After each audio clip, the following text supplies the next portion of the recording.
नमस्कार स्टूडेंट्स, हम एक बार फिर से आते हैं हमारे आज के सेशन में, जिसमें हम बात करेंगे सेंटेंस इंप्रूवमेंट पर, जो अभी तक एसएससी के प्रीवियस ईयर क्वेश्चन पेपर्स में आ चुके हैं और इन्हें हमने किरण पब्लिकेशन से लिया है। हम किरण पब्लिकेशन का 2024 जो कि लेटेस्ट एडिशन है उसको शुरू कर चुके हैं, जिस पर लिखा हुआ है 16,950 प्लस। तो मुझे उम्मीद है कि आपके पास ये एडिशन होगा, ये किताब होगी। अगर आपके पास ना हो तो आप इसे परचेस कर लें, अपने किसी दोस्त वगैरह से ले लें। इसके अलावा हम जो भी यहाँ पर डिस्कस करते हैं उन सेंटेंसेस को पीडीएफ की फॉर्म में टेलीग्राम चैनल पर डालते जा रहे हैं। जो टेलीग्राम चैनल हमने अपने यूट्यूब चैनल से लिंक किया हुआ है, यूट्यूब चैनल के फ्रंट पेज पर आपको उसका लिंक मिल जाएगा, डिस्क्रिप्शन के लास्ट में भी आपको उसका लिंक मिलेगा। ठीक है, ये सारे क्वेश्चन जो मैं यहाँ पर डिस्कस करा रहा हूँ, ये 2024 एडिशन जो लेटेस्ट एडिशन है किरण पब्लिकेशन का 16,950 प्लस से लिए गए हैं। ये 2018 के बाद वाले सेंटेंसेस हम शुरू कर चुके हैं, उसी पर डिस्कशन होगा। और हर सेंटेंस के नीचे मैंने उसका जिस एग्जाम में वो आया है, जिस डेट को ये लिखा हुआ है, तो आप इस एग्जाम के नाम के हिसाब से और डेट के हिसाब से भी इन सेंटेंसेस को अपने एडिशन में ढूंढ सकते हैं। चलिए शुरू कर लेते हैं। 28वें सेंटेंस से जो है इस वीडियो की शुरुआत होती है। इससे पहले के सेंटेंस 2018 से पहले के थे, वो हम पुरानी वाली जो सीरीज हमारी चल रही थी उसमें डिस्कस कर लेंगे। ये सारी बातें जो है मैं एक इंट्रोडक्टरी वीडियो मैंने अभी बनाई थी कल, उसमें ये सारी बातें बता चुका हूं, तो इनको दोहराने का कोई मतलब नहीं है। सेंटेंस आपके सामने लिखा हुआ है, I could see that the situation have reversed. वही हमारी अप्रोच रहेगी, सिंटैक्टिकली एनालाइज करते हुए जाएंगे। आई लिखा हुआ है एक प्रोनाउन, जो कि निश्चित तौर पर आप सब्जेक्ट कंसीडर करोगे। आप इसे ऑब्जेक्ट और कॉम्प्लीमेंट कंसीडर नहीं कर सकते हो, क्योंकि ऑब्जेक्ट और कॉम्प्लीमेंट जो होते हैं, ऑब्जेक्ट जो होते हैं वो ट्रांजिटिव वर्ब या प्रीपोजिशन के बाद लगाए जाते हैं। ट्रांजिटिव वर्ब अपने मीनिंग को कंप्लीट करने के लिए, एक कंप्लीट सेंस को कन्वे करने के लिए अपने बाद नाउन प्रोनाउन लेती है, उन्हें ही ट्रांजिटिव वर्ब का ऑब्जेक्ट कहा जाता है। वो सिचुएशन यहाँ है नहीं, कोई ट्रांजिटिव वर्ब या कोई प्रीपोजिशन नहीं लिखी। प्रीपोजिशन के बाद भी जो नाउन प्रोनाउन लिखा जाता है, जिसको प्रीपोजिशन जोड़ती है, वो प्रीपोजिशन का ऑब्जेक्ट ही कहलाता है। तो वो सिचुएशन यहाँ पर नहीं है, तो इसको ऑब्जेक्ट कंसीडर नहीं किया जा सकता। और ऑब्जेक्ट होता तो ऑब्जेक्टिव केस में लिखा होता, वैसी सिचुएशन नहीं है। कॉम्प्लीमेंट भी इसको नहीं कहा जा सकता, क्योंकि कॉम्प्लीमेंट लिखे जाते हैं लिंकिंग वर्ब के बाद। लिंकिंग वर्ब लगाई जाती है कॉम्प्लीमेंट को सब्जेक्ट से लिंक करने के लिए। तो ये सिचुएशन यहाँ पर नहीं है, ये सब्जेक्ट ही है हमारा। कुड यहाँ पर एक मोडाल लगाया गया है। अब ये जो कुड मोडाल है, ये मुख्यतः पास्ट में किसी की एबिलिटी को बताने के लिए यूज होता है। मैं लिखवा देता हूँ कुड के 2-3 फंक्शन। आप कहीं और सिचुएशन में भी अगर कुड को पाए तो अंदाजा लगा पाए कि कुड जो मोडाल है वो किस सिचुएशन में यूज होता है। मुख्यतः कुड पास्ट में किसी की एबिलिटी बताने के लिए यूज होता है। पास्ट में किसी की एबिलिटी बतानी हो, एबिलिटी को एक्सप्रेस करना हो। देखिए, जो मोडाल होते हैं ये स्पेसिफिकली टेंस वगैरह को तो एक्सप्रेस नहीं करते हैं, ये मूड को या एटीट्यूड को एक्सप्रेस करते हैं, स्पीकर के मूड को। जो पर्सन स्पीकर होता है, जो उस सेंटेंस को, उस स्पीच को बोल रहा होता है, उस स्पीकर के, उस पर्सन के मूड को या उसके एटीट्यूड को एक्सप्रेस करते हैं। तो जैसे मैं कुड लगाकर अगर किसी की एबिलिटी बता रहा हूँ, किसी पर्सन की एबिलिटी बता रहा हूँ पास्ट में, कि उस पर्सन की पास्ट में ये एबिलिटी थी, तो एबिलिटी तो मैं उसकी बता रहा हूँ, लेकिन एबिलिटी बताने का मूड किसका है? मेरा, क्योंकि मैं स्पीकर हूँ। तो एबिलिटी बताने का मूड या एटीट्यूड मेरा है, तो मेरे मूड को, मेरे एटीट्यूड को एक्सप्रेस करते हैं पास्ट में किसी की एबिलिटी बताने के लिए। इस सिचुएशन में पास्ट को कैन का पास्ट इन्फ्लिक्शन माना जा सकता है। पास्ट इन्फ्लिक्शन मतलब पास्ट फॉर्म कंसीडर की जा सकती है। इसके अलावा जो कुड है वो लीस्ट पॉसिबिलिटी बताने के लिए यूज होता है। अगर हमें किसी इवेंट की लीस्ट पॉसिबिलिटी बतानी है, अगर हमें बताना है कि इवेंट बहुत कम पॉसिबिलिटी में है, या इस इवेंट के होने या ना होने की बहुत कम पॉसिबिलिटी है, तो हम कुड को यूज कर सकते हैं लीस्ट पॉसिबिलिटी बताने के लिए। इसके अलावा जो कुड है वो पोलाइट परमिशन के लिए भी यूज हो सकता है। पोलाइट परमिशन एक्चुअली में हम कैन को यूज कर लेते हैं, कैन को यूज कर लेते हैं परमिशन के लिए। कैन और मे दोनों ही परमिशन के लिए यूज हो जाते हैं, मे भी यूज हो जाता है परमिशन के लिए। अब कैन में और मे में जब हम परमिशन के लिए यूज करते हैं तो क्या डिफरेंस है, ये मॉडल चैप्टर में हम जानेंगे, या फिर हमारे सामने कोई ऐसा सेंटेंस आ जाए इस कंटेक्स्ट पर। तो कैन को हम यूज करते हैं परमिशन के लिए, परमिशन लेने के लिए, देने के लिए। उसी कंटेक्स्ट में पोलाइट परमिशन के लिए हम कुड यूज कर लेते हैं। इसके अलावा कुड जो है पोलाइट रिक्वेस्ट के लिए भी यूज हो जाता है, पोलाइट रिक्वेस्ट के लिए भी जो है कुड को यूज कर ले आता है। हालांकि ये वाला जो यूसेज है पोलाइट रिक्वेस्ट द्वारा, ये बहुत ज्यादा सिचुएशन में कुड का हम इस कंटेक्स्ट में यूज नहीं करते, इस फंक्शन में यूज नहीं करते। ये जो ऊपर वाले 3 बताए हैं ये ज्यादा इंपॉर्टेंट है। 80-90% में कुड इसी सिचुएशन में आपको मिलेगा।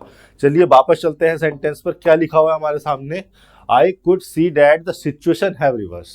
तो यहाँ पर जो कुड है ये एबिलिटी को एक्सप्रेस करने के लिए यहाँ पर बताया जा रहा है। पास्ट में आई खुद की एबिलिटी बता रहा है। अब आगे देखें, मोडाल लगा हुआ है तो सी यहाँ पर मेन वर्ब हो गई। मोडाल के साथ मेन वर्ब जो है बेस फॉर्म में आती है। ये बेस फॉर्म मतलब वर्ब की फर्स्ट फॉर्म। बेस फॉर्म मतलब वो फॉर्म जिस फॉर्म में कोई वर्ड या कोई वर्ब पाया जाता है। तो यहाँ पर वर्ब की फर्स्ट फॉर्म लगी हुई है। अब ये जो सी है ये ट्रांजिटिव नेचर की वर्ब है।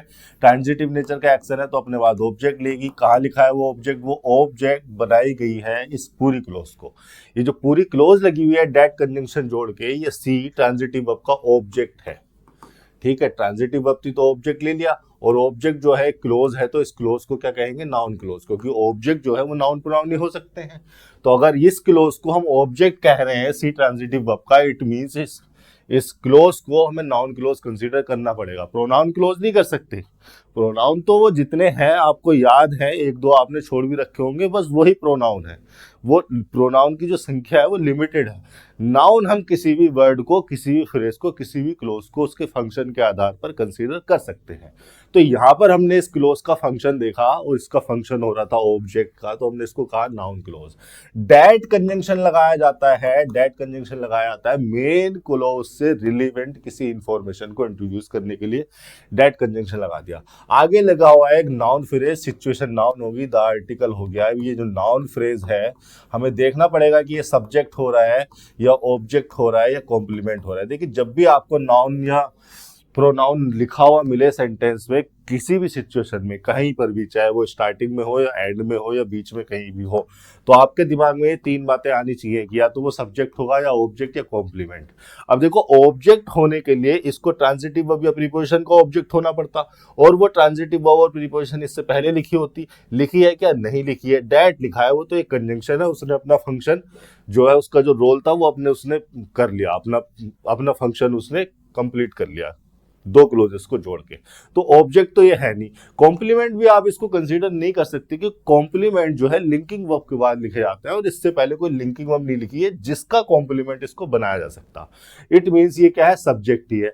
अब सब्जेक्ट होगा तो इसके बाद प्रेडिकेट भी होगा, और वो प्रेडिकेट जो है वर्ब से स्टार्ट हो रहा है, हेल्पिंग वर्ब लगी हुई है, और फिर उसके बाद लिखी हुई है मेन वर्ब। पहली बात तो आप ये कंसीडर कीजिए कि जो सिचुएशन है ये सिंगुलर है।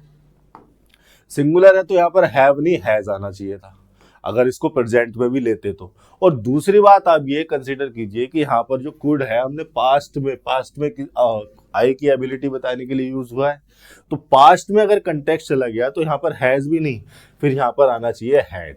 और अगर इतना भी समझ में ना आ रहा हो तो आप ऑप्शन पर नजर मार लिया करो, ऑप्शन आपकी हेल्प करते हैं। देखिए हैड लगा हुआ है हेल्पिंग वर्ब के रूप में, और जब हैज हैव हैड को हेल्पिंग वर्ब की तरह यूज करते हैं हम कंप्लीशन को एक्सप्रेस करने के लिए, तो उनके साथ वर्ब की थर्ड फॉर्म आती है। तो बेसिक सी बात है, 7वीं 8वीं क्लास में सीखी होगी, और वर्ब की थर्ड फॉर्म यहाँ पर लगी हुई नहीं है। यहाँ भी देखिए वर्ब की आईएनजी फॉर्म लगा दिए। वर्ब की आईएनजी फॉर्म जब मेन वर्ब होती है तो बी की किसी फॉर्म के साथ लिखी जाती है। बी की कोई भी फॉर्म हो सकती है, इज, एम, आर, वाज, वर। तो ये वाला ऑप्शन भी गलत हो गया, ये दूसरा वाला ऑप्शन आपका सही है, हैड रिवर्स्ड हो जाएगा। ये हो गया आपका 28। आगे चल लेते हैं 29। नथिंग। नथिंग से आपका सेंटेंस शुरू हो रहा है। पूरा सेंटेंस एक बार मैं पढ़ लेता हूं, आप मेरे साथ पढ़ सकते हैं। Nothing have prepared him for a continent that was a country and a land of terrific complexity. Nothing जो ये वर्ड है मैं यहां पर लिख देता हूं। नथिंग को हम डिस्ट्रीब्यूटिव सेंस में यूज करते हैं और इसको सिंगुलर ही कंसीडर किया जाता है। नथिंग को, एवरीथिंग को, समथिंग, ठीक है, ये जो इस तरह के जो वर्ड होते हैं ये सिंगुलर ही कंसीडर किए जाते हैं और इनको हम डिस्ट्रीब्यूटिव सेंस में यूज करते हैं। डिस्ट्रीब्यूटिव सेंस से मेरा मतलब होता है कि अगर मैंने आपसे कहा कि ये एक मिठाई का डिब्बा है और इसको पूरी क्लास में बांट दो, एवरी स्टूडेंट को लड्डू बांट दो, एक एक लड्डू आप एवरी स्टूडेंट में जो है डिस्ट्रीब्यूट कर दो। मैंने आपको लड्डू का एक डिब्बा दिया और बोला कि पूरी क्लास में एवरी स्टूडेंट को ये लड्डू का डिब्बा दे दो, तो आप देंगे सभी को। रिफर मैंने ऑल को किया, एवरी स्टूडेंट बोल के मैंने पूरी क्लास को रिफर किया, सारे स्टूडेंट को रिफर किया। लेकिन आप जब डिस्ट्रीब्यूट करने जाएंगे तो एक स्टूडेंट को एक लड्डू एक ही बार में देंगे। मतलब मैं रिफर कर रहा हूं एवरी लगाकर एवरी स्टूडेंट से सारे स्टूडेंट को, लेकिन आप कंसीडर कर रहे हैं या डिस्ट्रीब्यूट कर रहे हैं एक स्टूडेंट को एक बार में। तो कंसीडरेशन जो होता है ऐसे वर्ड्स का वो इंडिविजुअल के रेस्पेक्ट में होता है, इंडिविजुअल को रिफर करते हुए होता है। हालांकि रिफर मैंने सबको कर दिया, लेकिन आप कंसीडर एक को करते हैं, तो ये डिस्ट्रीब्यूटिव सेंस होता है। ये डिस्ट्रीब्यूटिव सेंस में आ जाते हैं ये सारे के सारे ही एवरी, ईच, ठीक है, आइदर, नाइदर, एवरीथिंग, समथिंग, ये सारे के सारे जो है डिस्ट्रीब्यूटिव सेंस में आते हैं। तो सिंगुलर कंसीडर होता है। अब ये नथिंग जो है अगर सिंगुलर वर्ड है तो हैव तो इसके साथ वैसे नहीं आना चाहिए था, हैज आना चाहिए था अगर इसको प्रेजेंट के कंटेक्स्ट में ले रहे हो तो। लेकिन अगर पूरा सेंटेंस में पढ़ के देखते हैं तो कंटेक्स्ट कुछ हो रहा है। पूरा देख लेते हैं। नथिंग हैव प्रिपेयर्ड, ठीक है, हैज हैव एट के साथ वर्ब की थर्ड फॉर्म लगनी थी, सही है। प्रिपेयर्ड चूंकि ट्रांजिटिव वर्ब था, ट्रांजिटिव वर्ब ने अपना ऑब्जेक्ट ले लिया उस पर्सन के रूप में जिसको प्रिपेयर किया गया। फॉर लगा दिया मैंने एक प्रीपोजिशन, और प्रीपोजिशन का ऑब्जेक्ट लगा है कॉन्टिनेंट। फॉर जो है पर्पस हो गया कि किसके लिए उसको प्रिपेयर किया जाना था। तो फॉर लगाकर मैंने एक फोर प्रीपोजिशन लगाया जाता है किसी पर्पस को रिफर करने के लिए। तो ये कॉन्टिनेंट जो है एक पर्पस की तरह, एक रीजन की तरह रिफर किया जा रहा है फोर प्रीपोजिशन लगाकर। अ कॉन्टिनेंट, कॉन्टिनेंट का मतलब आपको पता होना चाहिए। कॉन्टिनेंट जो है वो लैंड मास, एक लार्ज लैंड मास होता है अर्थ का, जो कि थोड़ा सा सेपरेट होता है समुद्र वगैरह से। मैंने यहाँ पर फोटोज लगाए हुए हैं कॉन्टिनेंट के। हालांकि एक ज्योग्राफी का क्वेश्चन है और ज्योग्राफी का टीचर आपको बेहतर तरीके से समझा पाएगा, लेकिन मेरी आदत है कि मेरे सामने कोई भी वर्ड आ जाता है, कोई भी फ्रेज आ जाती है, तो मैं उसको जानता हूँ, समझता हूँ और समझाता भी हूँ। ये जो है आपके कॉन्टिनेंट होता है, जो है एक 2 3 4 5 6 और 7 इंडियन सब कॉन्टिनेंट। इनको जो है कॉन्टिनेंट कंसीडर किया जा सकता है। सॉरी, इंडियन कॉन्टिनेंट तो एशिया में आ गया, 7वां है अंटार्कटिका। इंडियन सब कॉन्टिनेंट होता है, कॉन्टिनेंट नहीं होता। उसके बारे में भी बताऊंगा, सब कॉन्टिनेंट का जिक्र भी एक सेंटेंस में आएगा। ये कॉन्टिनेंट होते हैं जो एक लार्ज लैंड मास होते हैं, थोड़े से अलग होते हैं, एक दूसरे से सेपरेट। देखिए, ये नॉर्थ अमेरिका बिल्कुल अलग है, साउथ अमेरिका अलग है, अफ्रीका को अलग करता है ये वाला सी, और एशिया को ये इधर से बिल्कुल अलग कर सकते हैं आप, और ऑस्ट्रेलिया बिल्कुल अलग है, और अंटार्कटिका बिल्कुल अलग हो गया। ये लार्ज लैंड मास को जो है कॉन्टिनेंट कहा जाता है। हिंदी में कहा जाता है इनको महाद्वीप, मेरे ख्याल से तो इनको कहा जाता है कॉन्टिनेंट। वापस आते हैं अपने सेंटेंस पर, ज्यादा आगे नहीं जाएंगे, ज्योग्राफी के टीचर का काम है, आप वो ज्योग्राफी की क्लास में पढ़ेंगे, आपने पढ़ा भी होगा। Nothing have prepared him for a continent, for preposition लगाकर एक पर्पस को बताया गया। फिर लगाया गया डैट। अब देखिए डैट जो है यहाँ पर, कंजंक्शन तो हो ही रहा है, लेकिन उसके साथ उसका क्या फंक्शन है। ये वाज यहाँ पर क्या लिखा हुआ है, एक मेन वर्ब लिखा हुआ है, जो कि एक अपने आप में आगे जो पूरा लिखा हुआ है, was a country and a land of terrific complexity, ये पूरा का पूरा क्या है, एक प्रेडिकेट है। अब ये प्रेडिकेट है तो उसका एक सब्जेक्ट भी होगा, वो सब्जेक्ट है यहाँ पर डैट। अब ये सब्जेक्ट भी हो रहा है, सबऑर्डिनेट क्लोज का कंजंक्शन भी हो रहा है। इट मीन्स ये क्या है, डैट यहाँ पर रिलेटिव प्रोनाउन है, और रिलेटिव प्रोनाउन लगाया जाता है रिलेट करने के लिए अपने एंटीसीडेंट को इस सबऑर्डिनेट क्लोज में। यानी कि ये जो प्रेडिकेट लिखा हुआ है ना, was a country and a land of terrific complexity, ये इस कॉन्टिनेंट के लिए लिखा हुआ है। कॉन्टिनेंट को इसका सब्जेक्ट होना था, लेकिन कॉन्टिनेंट तो इस फोर प्रीपोजिशन का ऑब्जेक्ट हो गया। अब इसका सब्जेक्ट बन नहीं पाएगा, तो हमने रिलेटिव प्रोनाउन इंट्रोड्यूस किया जो इस एंटीसीडेंट को रिलेट कर देगा इस सबऑर्डिनेट क्लोज से, या एंटीसीडेंट के मीनिंग को रिलेट कर देगा इस सबऑर्डिनेट क्लोज से, और खुद वो इस सबऑर्डिनेट क्लोज का सब्जेक्ट ऑब्जेक्ट भी हो जाएगा। इस सिचुएशन में वो सब्जेक्ट हो रहा है और कंजंक्शन का काम भी कर देगा। ये सारे फंक्शन होते हैं रिलेटिव प्रोनाउन के। तो डैट को यहाँ पर रिलेटिव प्रोनाउन की तरह लगाया गया है। वाज यहाँ पर क्या हो गया, मेन वर्ब हो गया, और मेन वर्ब जो है अगर बी की फॉर्म हो तो वो लिंकिंग वर्ब होती है, और लिंकिंग वर्ब के बाद लिखे जाते हैं कॉम्प्लीमेंट। तो ये सारा का सारा आगे जो लिखा हुआ है country and land of terrific complexity, ये लिखा हुआ है पूरा का पूरा इसका कॉम्प्लीमेंट। ठीक है, दैट सब्जेक्ट हो गया और ये हो गया a country and a land of terrific complexity compliment, और लिंकिंग हमने इस कॉम्प्लीमेंट को सब्जेक्ट से लिंक कर दिया। इतना काम हो गया। यहाँ पर क्या लगाया गया है, वाज लगाया गया है, मतलब जो कंटेक्स्ट जनरेट किया गया है वो जनरेट किया गया है पास्ट का। लेकिन अगर आप एक चीज सोचे, एक मैं आपको यहाँ पर की पॉइंट बता देता हूं कि मेन क्लोज के हिसाब से सबऑर्डिनेट क्लोज का टेंस चेंज किया जा सकता है। अगर आपकी मेन क्लोज पास्ट में है, यहां पर बता देता हूं इसको, अगर आपकी मेन क्लोज पास्ट में है, मेन क्लोज अगर पास्ट में है, तो आपकी सबऑर्डिनेट क्लोज, जो सबऑर्डिनेट क्लोज होती है वो मेन क्लोज का पार्ट होती है।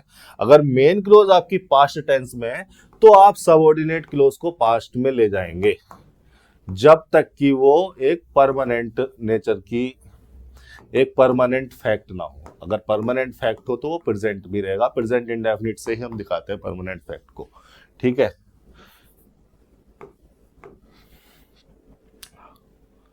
अगर मेन क्लोज प्रेजेंट में है, और इसका कंटेक्स्ट मीनिंग भी मैं 10th चैप्टर में समझा चुका हूं, कंजंक्शन को जब मैं बताता हूं वो भी मैं समझाऊंगा, और सेंटेंस में भी समझा देता हूं। मेन क्लोज अगर प्रेजेंट में है तो सबऑर्डिनेट क्लोज प्रेजेंट में भी हो सकती है, पास्ट में भी हो सकती है, फ्यूचर में भी हो सकती है। तो ये कहना कि सबऑर्डिनेट क्लोज पास्ट में है इसीलिए मेन क्लोज भी पास्ट में होनी चाहिए, ये कहना गलत होगा। मेन क्लोज के टेंस के हिसाब से सबऑर्डिनेट क्लोज को चेंज किया जाता है, क्योंकि सबऑर्डिनेट क्लोज मेन क्लोज का हिस्सा है, मेन क्लोज सबऑर्डिनेट क्लोज का हिस्सा नहीं है। अगर मेन क्लोज का टेंस पास्ट में है तो इट मींस जो पूरा सेंटेंस है, जो पूरा सेंटेंस है उसका टेंस पास्ट में चला गया, और सबऑर्डिनेट क्लोज उस मेन क्लोज का हिस्सा है। भाई कैसे हो रहा है सबऑर्डिनेट क्लोज मेन क्लोज का हिस्सा? फॉर ए कॉन्टिनेंट, ये जो फॉर प्रीपोजिशन लगाया गया है एक कॉन्टिनेंट को इस सेंटेंस में जोड़ने के लिए लगाया गया है। ठीक है, हैव प्रीपेयर का या प्रीपेयर का पर्पस बताने के लिए लगाया गया है। तो एडवर्ब ऑफ रीजन या एडवर्ब पर्पस हो रहा है एक तरीके से फॉर ए कॉन्टिनेंट। जब कॉन्टिनेंट खुद एक ऐसा वर्ड है जो इस सेंटेंस का हिस्सा है, तो ये जो डैट क्लोज लिखी गई है, ये डैट क्लोज इस कॉन्टिनेंट के बारे में बताने के लिए लिखी गई है। और ये डैट क्लोज कुछ और थोड़ी ना है, ये एक जो डैट क्लोज है, ये जिसको मैं रिलेटिव प्रोनाउन से जोड़कर लिख रहा हूं, ये एक रिलेटिव क्लोज है। और रिलेटिव क्लोज जो लिखी जाती है वो अपने एंटीसीडेंट के लिए लिखी जाती है, और एंटीसीडेंट निश्चित तौर पर ही कोई नाउन या प्रोनाउन होता है। अब नाउन या प्रोनाउन के लिए अगर कोई क्लोज लिखी जा रही है तो मैं इसको एडजेक्टिव क्लोज कंसीडर करता हूं। अगर मैं कह रहा हूं कि ये एडजेक्टिव क्लोज है तो इट मींस ये इस नाउन के लिए एडजेक्टिव क्लोज है। इस नाउन के लिए अगर एडजेक्टिव हो रही है तो ये खुद इस कॉन्टिनेंट का एक पार्ट हो गई। भाई एडजेक्टिव नाउन का एक पार्ट तो नहीं कह सकते, बट एडजेक्टिव नाउन के लिए आते हैं। और कॉन्टिनेंट जो है, मैं ये कह रहा हूं कि कॉन्टिनेंट खुद इसके लिए लगाया गया है। तो ये जो पूरी की पूरी क्लोज है इस मेन क्लोज का हिस्सा हो रही है इस कॉन्टिनेंट की वजह से, क्योंकि कॉन्टिनेंट के बारे में बताने के लिए आई है और कॉन्टिनेंट खुद उसका पर्पस बताने के लिए लगाया गया है। तो मेन क्लोज के टेंस के हिसाब से सबऑर्डिनेट क्लोज का टेंस डिसाइड होता है, सबऑर्डिनेट क्लोज के टेंस के हिसाब से मेन क्लोज का टेंस जो है डिसाइड नहीं होता। अगर यहाँ पर हैज प्रिपेयर्ड लगा होता तो यहाँ पर वाज भी सही हो जाता, कोई दिक्कत नहीं थी। अब यहाँ पर आपकी हेल्प करेंगे ऑप्शंस। ऑप्शंस में केवल हैड दिया हुआ है, इसका मतलब एग्जामिनर जो कंटेक्स्ट, जो ऑब्जेक्टिव कंटेक्स्ट जो आपको जनरेट करके दे रहा है वो पास्ट का दे रहा है। मतलब यहाँ पर हैज नहीं हैड ही होना चाहिए। यहाँ पर अब आपकी ऑप्शंस जो है हेल्प करेंगे। तो हैड के साथ प्रिपेयर तो गलत ही हो जाएगा, थर्ड फॉर्म आनी चाहिए थी। हैड प्रिपेयर्ड दूसरा ऑप्शन सही हो जाएगा। हैड प्रिपेयरिंग नहीं होता है, वर्ब के एनजी फॉर्म के साथ बी की फॉर्म आती है। अभी पिछले सेंटेंस में आपको बताया था। देखिए फिर से आपको वही बात दोहरा देता हूं, आप ये ना समझ लें कि यहां पर पास्ट है, आप ये बिल्कुल ना समझने की कोशिश करें कि यहां पर पास्ट है तो यहां पर भी पास्ट होना चाहिए ना, बल्कि इसका वाइस वर्सा है। अगर यहां पर पास्ट है तो इसका मतलब आपकी मेन क्लोज पास्ट में है, मेन क्लोज का टेंस यानी कि वर्ब का टेंस पास्ट में है। तो मेन क्लोज अगर आपका मेन एक्शन पास्ट में चला गया और ये सबऑर्डिनेट क्लोज इसका हिस्सा है तो नेचुरल वे में ये वाली जो इंफॉर्मेशन है ये भी उसी टाइम पे चली आती है जिस टाइम पर ये होती है। अगर जब तक ये परमानेंट फैक्ट ना हो, जब तक ये ऐसा फैक्ट ना हो जो कि नेचुरल और परमानेंसी के साथ है, तब तक ये जो है उसी टेंस में चाहता रहेगा। तो यहां पर ये है कंटेक्स्ट कि इसके हिसाब से, मेन क्लोज के हिसाब से उसका टेंस चेंज किया जाता है। अगर यहां पर हैज लगा होता है ना, किसी ऑप्शन में हैज होता, तो फिर आपको मीनिंग के हिसाब से डिसाइड करना पड़ता है कि हैज प्रीपेयर्ड लगाना चाहिए, हैड प्रीपेयर्ड लगाना चाहिए। फिर स्ट्रक्चर के हिसाब से, टेंस के हिसाब से आप बता नहीं पाते, तब ये बहुत कंफ्यूजिंग सिचुएशन हो जाती। फिर आपको मीनिंग के हिसाब से देखना पड़ता है कि किस कंटेक्स्ट को, किस मीनिंग को कन्वे करने के लिए सेंटेंस को बोला गया है, उसके हिसाब से आप हैज प्रीपेयर्ड और हैड प्रीपेयर्ड में जो है डिफरेंशिएशन करते। ठीक है, समझ गए? आ गई मेरे ख्याल से आपको बात। आगे चलते हैं। 30वां क्वेश्चन आपके सामने लिखा है 10V। ठीक है, 30वां क्वेश्चन आपको लिखा है और इस एग्जाम में ये आया हुआ है। ठीक है, 10V going back to what might be termed as old values. 10 के बारे में अगर मैं थोड़ा सा आपको बताना चाहूँ तो ये जो 10 है, THUS, ये एक एडवर्ब है। ठीक है, कंजंक्शन इसको समझना मत। ये एक एडवर्ब है और इसका एक मीनिंग तो ये होता है इन दिस वे या इन दिस मैनर। इस मीनिंग का यूज करके एक एग्जाम्पल अगर मैं लिखना चाहूं तो मैं लिख सकता हूं डू इट दस। अब ये देखिए, दिस वे या दिस मैनर जो इसके मीनिंग में है, ये कोई इंडिकेटेड या मेंशन्ड मैनर हो सकता है, जिसको कहीं सेंटेंस में, कहीं पैराग्राफ में, कोई इससे पहले कोई दूसरा सेंटेंस लिखा हो या फिर अंडरस्टूड हो। हम और आप बातचीत कर रहे हैं आपस में, तो कोई मेथड या कोई मैनर या कोई जो है वो कंटेक्स्ट के हिसाब से अंडरस्टूड है कि हम किस मेथड को, किस मैनर को रिफर कर रहे हैं। तो मैंने इसको कहते हैं डू इट दस। दस का मतलब है इन दिस मैनर। कई बार ये मेंशन्ड भी होता है। ये जो दिस मैनर में कह रहा हूं, कई बार ये इस सेंटेंस से पहले कोई और सेंटेंस लिखा होगा या कंटेक्स्ट ऐसा होगा या हम आपस में बातचीत कर रहे हैं तो ये मेंशन्ड होता है या इंडिकेटेड होता है। कई बार जो है सेंटेंस में आपको ऑब्जेक्टिवली बीच का पार्ट दे दिया तो कोई दिक्कत नहीं है, इसका मतलब यही है in this manner, do it in this manner. दूसरा मीनिंग जो इसका आ जाता है वो आ जाता है as a result of something. As a result of something, mentioned, कोई चीज मेंशन की गई है, उसके रिजल्ट के तरह से, उसके रिजल्ट को अगर हम लिखना चाहें तो हम 10 लगाकर लिख सकते हैं। जैसे मैं लिख सकता हूं एग्जाम्पल के तौर पर, it is raining and thus we must stop. ठीक है, अब देखिए ये जो सिचुएशन लिखी गई है, ये जो इंफॉर्मेशन लिखी गई है, इसका रिजल्ट यहां पर लिखा हुआ है कि ये ऐसा हो रहा है तो हमें जो है इसके रिजल्ट के रूप में ये करना चाहिए, या इसका कॉन्सिक्वेंस ये है वी मस्ट स्टॉप, हम नहीं जा सकते, हमें रुकना ही पड़ेगा। अब देखिए 10 जो है एक एडवर्ब है और इसका मतलब है एज अ रिजल्ट ऑफ। मुझसे एक स्टूडेंट ने कहा था कि सर साफ साफ लिखा करो, हम नोट्स बनाते हैं, तो मैं कोशिश कर रहा हूं as a result of something, है ना, मेंशन्ड। मेंशन कहाँ मेंशन किया गया है इस इंफॉर्मेशन को, जिसके रिजल्ट की बात की जा रही है इससे पहले। और देखिए 10 एडवर्ब है, कोई कंजंक्शन नहीं है, इसलिए हमें एंड कंजंक्शन यहां पर लगाना पड़ा। अब इसी तरह से मैं एक और सेंटेंस लिखने की कोशिश कर रहा हूं आपके अंडरस्टैंडिंग को थोड़ा और ब्रॉड करने के लिए। मैंने लिखा वी हैव फेल्ड। फिर मैंने यहां पर इस इंफॉर्मेशन को जो है फुल स्टॉप लगा के कंप्लीट कर दिया। फिर मैंने लिखा 10 we have to face consequences. अब ये 2 सेंटेंस है, दोनों अलग अलग हैं, लेकिन इसको एक पैराग्राफ कंसीडर कर लो, इसको एक पैराग्राफ कंसीडर कर लो। पहली जो इंफॉर्मेशन लिखी गई है, इस इंफॉर्मेशन का रिजल्ट जो है ये है as a result of something. अब 10 इसी मीनिंग को कन्वे कर रहा है कि 10 एक ऐसी इंफॉर्मेशन को इंट्रोड्यूस करने के लिए लगाया जा रहा है जो इंफॉर्मेशन किसी दूसरी सिचुएशन का, दूसरे इवेंट का, फिनोमिना का रिजल्ट रही हो, thus we have failed, thus we have to face consequences. अब ऑब्जेक्टिवली आपके एग्जामिनर ने क्या किया, ये पहली वाली इंफॉर्मेशन उसने एलिमिनेट कर दी और सेंटेंस को आपको 10 से स्टार्ट करके दे दिया। ठीक है, यही किया गया आपके सेंटेंस में। उसने वो पहली वाली इंफॉर्मेशन गायब कर दी जिसका रिजल्ट ये रही होगी, ये वाली इंफॉर्मेशन जिसका रिजल्ट रही होगी वो इंफॉर्मेशन उसने गायब कर दी, 10 से स्टार्ट करके सेंटेंस को दे दिया। तो परेशान होने की जरूरत नहीं है, ऑब्जेक्टिवली हमने सेंटेंस को उठाना है और यहीं से शुरू कर देना है। ठीक है, 10 का मीनिंग मैं आपको बता चुका हूँ, एक एडवर्ब की तरह यूज हो रहा है शुरू में, और किसी का रिजल्ट रहा होगा, जिसका रहा होगा वो इन्फॉर्मेशन एलिमिनेट कर दिया एग्जामिनर ने। प्रोनाउन यहाँ पर लगा हुआ है वी, जो कि एक सब्जेक्ट के फंक्शन में होगा, ऑब्जेक्ट और कॉम्प्लीमेंट यहाँ पर हो नहीं सकता। यहाँ पर देखिए लगा हुआ है गोइंग। अब अगर ये सब्जेक्ट हो रहा है तो इसको चाहिए प्रेडिकेट, और प्रेडिकेट में मेन वर्ब जो है इंपॉर्टेंट होती है। उस प्रेडिकेट वो इंफॉर्मेशन होती है जो सब्जेक्ट के बारे में लगाई जाती है। चलो और इसको आगे से देख लेते हैं।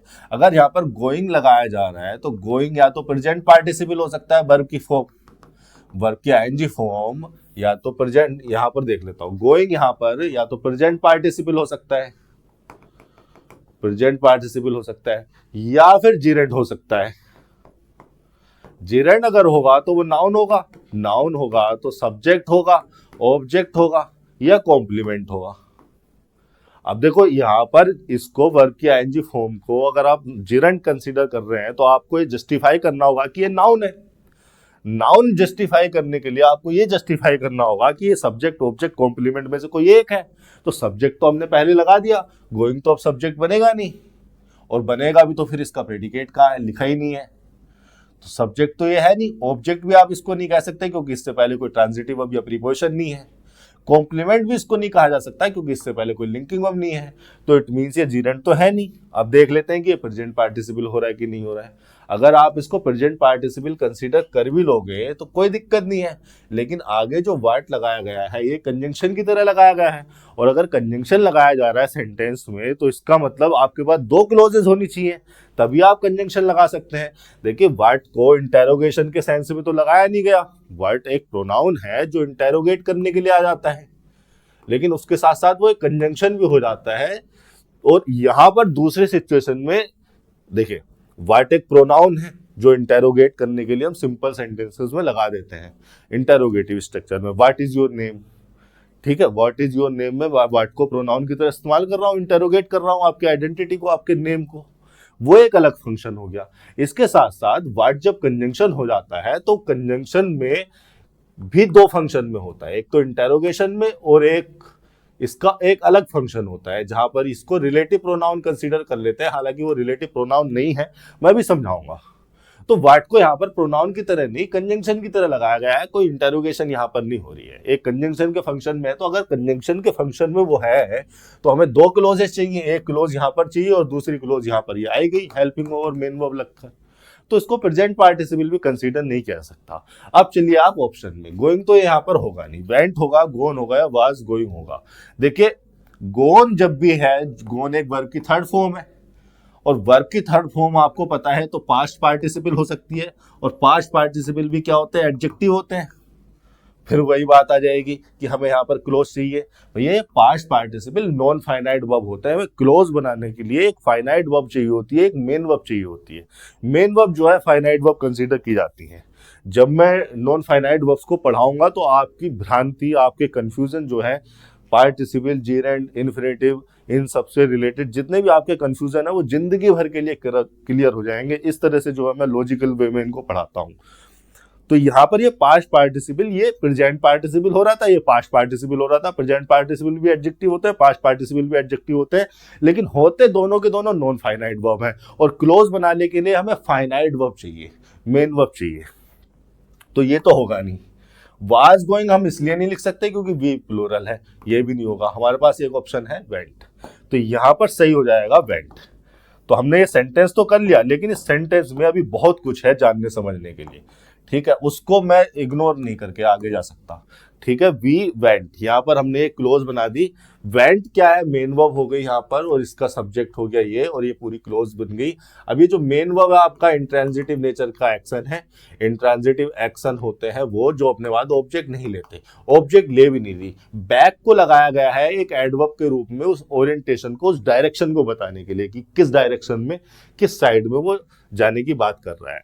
टू एक प्रीपोजिशन है और इस प्रीपोजिशन के बाद लिखा जाना चाहिए था ऑब्जेक्ट, और टू जब प्रीपोजिशन लगाया जाता है तो किसी फाइनल पॉइंट को रिफर करने के लिए लगाया जाता है। फाइनल पॉइंट कह दो, डेस्टिनेशन कह दो, ठीक है, या डेस्टिनी कह दो, कुछ भी कह दो। जब हम टू को लगाते हैं तो एक फाइनल पॉइंट या डेस्टिनेशन को रिफर करने के लिए लगाते हैं, और टू एक प्रीपोजिशन है, इसको अपना ऑब्जेक्ट चाहिए। तो कहां है वो ऑब्जेक्ट? क्या वो ऑब्जेक्ट ये व्हाट प्रोनाउन है? वही व्हाट प्रोनाउन है, और वो ऑब्जेक्ट हो सकता है, या वो ऑब्जेक्ट लिखी हुई है पूरी क्लोज है। ये जो पूरी की पूरी क्लोज लिखी हुई है, what might be termed as old value, इसको हम नाउन क्लोज कंसीडर कर लें, और नाउन क्लोज कंसीडर करके हम ये कह दें कि इस प्रीपोजिशन का जो ऑब्जेक्ट है ये पूरी की पूरी क्लोज लगी हुई है। क्या कंफ्यूजन है? प्रीपोजिशन का ऑब्जेक्ट मैं व्हाट को कंसीडर करूं और व्हाट का एक्चुअल फंक्शन क्या है, मैंने अभी आपको बताया था कि ये कंजंक्शन के फंक्शन में है, तो कंजंक्शन के फंक्शन में भी है, तो किस मीनिंग को कन्वे कर रहा है, किस तरह से स्ट्रक्चर को जोड़ रहा है, क्या ये स्ट्रक्चर है। और टू प्रीपोजिशन का ऑब्जेक्ट व्हाट को कंसीडर करूं या पूरी की पूरी क्लोज को कंसीडर करूं, इन सब पे पर्दा हटाने के लिए आपको जरा मेरे 2-3 सेंटेंस देखने पड़ेंगे। और देखिए, मैं आपको यहाँ पर बता दूं, समय की कमी आपके पास भी है और मेरे पास भी है, तो मैं यहाँ पर जो भी बातें करता हूँ टू द पॉइंट बातें करता हूँ। एक भी बात मैं ऐसी यहाँ पर नहीं करता जो आपके कॉम्पिटिटिव एग्जाम से रिलेटेड ना हो। एक एक बात, एक एक कॉन्सेप्ट मैं यहाँ पर जो डिस्कस करता हूँ, चाहे मैं सेंटेंस को कितना भी खोल रहा हूँ, चाहे मैं कितने भी एग्जाम्पल दे रहा हूँ, सारे के सारे मैं इसीलिए देता हूँ ताकि वो आपकी जो कॉम्पिटिटिव जर्नी है, जो आपका कॉम्पिटिटिव लाइफ है, उसमें आपकी हेल्प करें। कोई भी ऐसा पॉइंट नहीं यहाँ पर दिया जाने वाला है जो आपके काम ना आए। हो सकता है कि आपने सेंटेंस कर लिया हो, देखिए मैं बताता हूं आपको, हो सकता है कि आपने ये सेंटेंस कर लिया हो, गोइंग की जगह आप वेंट लगा देते, गोन या वाज गोइंग नहीं लगाते। लेकिन ये जो कॉन्सेप्ट मैं बता रहा हूं, ये हो सकता है कि इस सेंटेंस में आप इग्नोर करके चले जाते, लेकिन 2-3-4-5 सेंटेंस आगे बढ़ते और यही कॉन्सेप्ट आपको रखा हुआ मिल जाता। तो इन चीजों को इग्नोर करके आगे जाने की जरूरत नहीं है, एक बार इनको जान लो, हमेशा समझ लो, काम आएंगी हमेशा के लिए। एक भी पॉइंट यहाँ पर ऐसा नहीं है जो आपके कॉम्पिटिटिव एग्जाम में आपकी हेल्प ना करे। सारे के सारे वही कॉन्सेप्ट जो है आपको बताए जा रहे हैं। देखिए, मैंने एक सेंटेंस लिखा, सिचुएशन हमारे सामने वही थी जो मैंने अभी आपको बताई थी कि टू प्रीपोजिशन का ऑब्जेक्ट व्हाट को कंसीडर करूं या पूरी क्लोज को कंसीडर करूं, और व्हाट का खुद का फंक्शन क्या है, व्हाट खुद किस मीनिंग को कन्वे कर रहा है। यहाँ पर इंटेरोगेशन तो हो नहीं रही है, प्रोनाउन है, और प्रोनाउन के साथ साथ कंजंक्शन भी हो रहा है, किस मीनिंग में है, किस फंक्शन में है। इन सबको जानने के लिए मैंने एक सेंटेंस लिखा, I said what I said.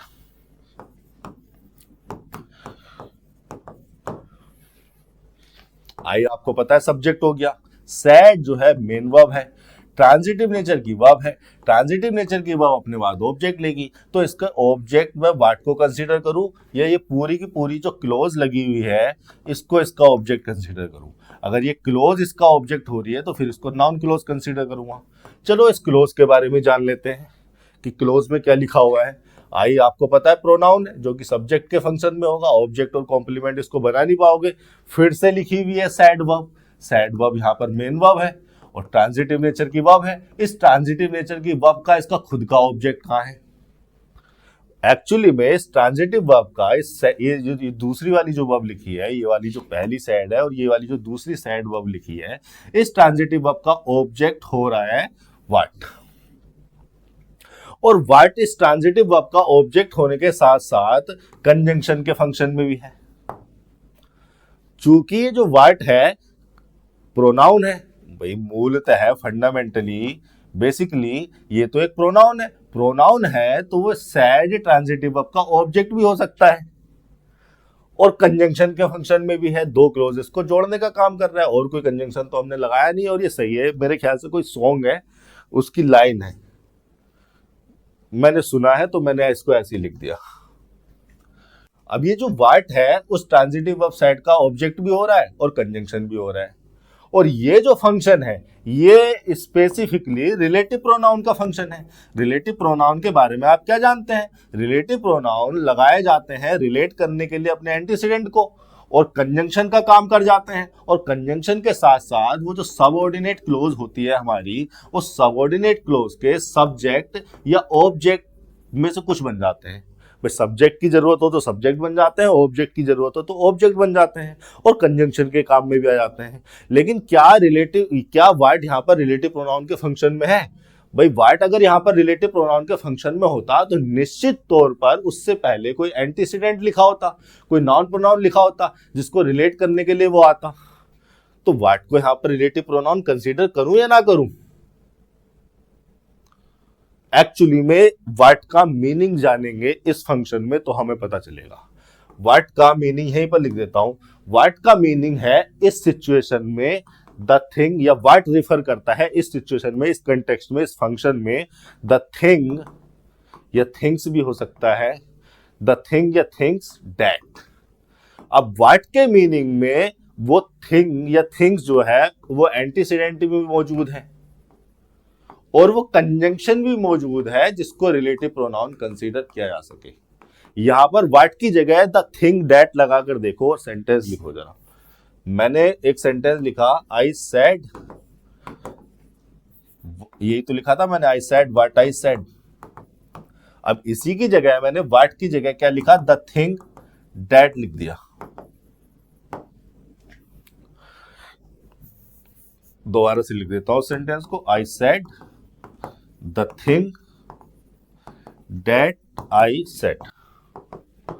अब देखो ये सेड ट्रांजिटिव वर्ब हो गई, और इस ट्रांजिटिव वर्ब ने अपना ऑब्जेक्ट ले लिया द थिंग को, और दैट यहां पर वो रिलेटिव प्रोनाउन हो गया जो इस एंटीसीडेंट को रिलेट कर देगा इस सबऑर्डिनेट क्लोज से, और कंजंक्शन के फंक्शन में भी आ गया। और ये सेड ट्रांजिटिव वर्ब है, इस ट्रांजिटिव वर्ब का खुद का ऑब्जेक्ट भी हो गया। तो एक्चुअली में व्हाट का जो यहाँ पर मीनिंग है वो मीनिंग ऐसा है जिसकी वजह से ग्रामेरियन इसको रिलेटिव प्रोनाउन कंसीडर कर लेते हैं। लेकिन एक्चुअली में मैं आपको बताऊं कि व्हाट फंक्शन और स्ट्रक्चर के हिसाब से रिलेटिव प्रोनाउन नहीं है, व्हाट अपने मीनिंग के हिसाब से रिलेटिव प्रोनाउन है, क्योंकि व्हाट के मीनिंग में वो एंटीसीडेंट भी मौजूद है, जो एंटीसीडेंट इस वाली वर्ब का ऑब्जेक्ट हो सकता है, और वो कंजंक्शन भी मौजूद है जो रिलेटिव प्रोनाउन बन सकता है, और रिलेटिव प्रोनाउन बनते हुए इस वाले ट्रांजिटिव वर्ब का ऑब्जेक्ट भी हो सकता है।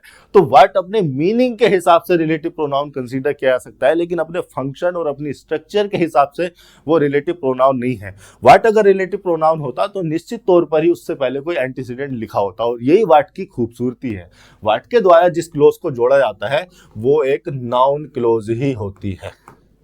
अच्छा, ये व्हाट की स्ट्रक्चर तो हमें समझ में आ गई, लेकिन एक सवाल अभी भी हमारे जहन में अधूरा है कि सैड ट्रांजिटिव वर्ब का ऑब्जेक्ट इस व्हाट को कंसीडर करूं या इस क्लोज को कंसीडर करूं। इस सवाल से अभी भी पर्दा नहीं उठ रहा। चलो और थोड़ा सा कंटेक्स्ट को चेंज करके देखते हैं, और थोड़ा सा मैं सेंटेंस को घुमा के देखता हूं। मैंने लिखा, I am aware of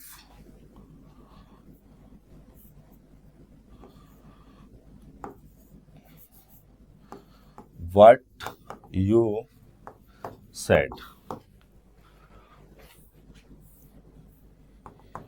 simple मैंने क्या किया, सब्जेक्ट लिंकिंग वर्ब आ गई, हमारा एक एडजेक्टिव आ गया, ऑफ प्रीपोजिशन लगाया, और प्रीपोजिशन के बाद चाहिए मुझे ऑब्जेक्ट, तो मैं इस नाउन, इस पूरी की पूरी क्लोज को ऑब्जेक्ट कंसीडर करूं या इस प्रीपोजिशन का ऑब्जेक्ट मानूं व्हाट को। भाई इस प्रीपोजिशन का मैं ये कहूं, देखो अगर मैं ये इंटरप्रेट करता हूं, मैं दोनों तरीके से इंटरप्रिटेशन करके आपको दिखा रहा हूं, और दोनों तरीके से आपको सही लगेगा जब तक मैं पर्दा नहीं उठाऊंगा। एक ऑफ प्रीपोजिशन का, अगर मैं ये इंटरप्रेट करता हूं कि ऑफ प्रीपोजिशन का ऑब्जेक्ट व्हाट है, और व्हाट का मीनिंग है द थिंग दैट,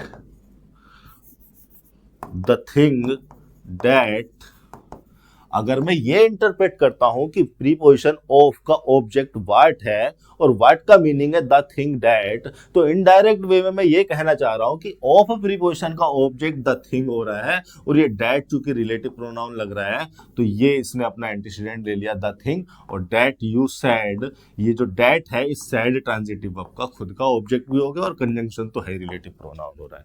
तो मैं ये कहना चाह रहा हूं और ये इंटरप्रिटेशन सही है। यहां पर मैं व्हाट के मीनिंग का इस्तेमाल कर रहा हूं अपने इंटरप्रिटेशन को सही बताने के लिए। और अगर मैं ये कहता हूं कि जो व्हाट है उसकी स्ट्रक्चर ऐसी है कि ये एक कंजंक्शन हो रहा है और ये एक प्रोनाउन भी हो रहा है, और प्रोनाउन होने के साथ साथ ऑब्जेक्ट हो रहा है सैड का।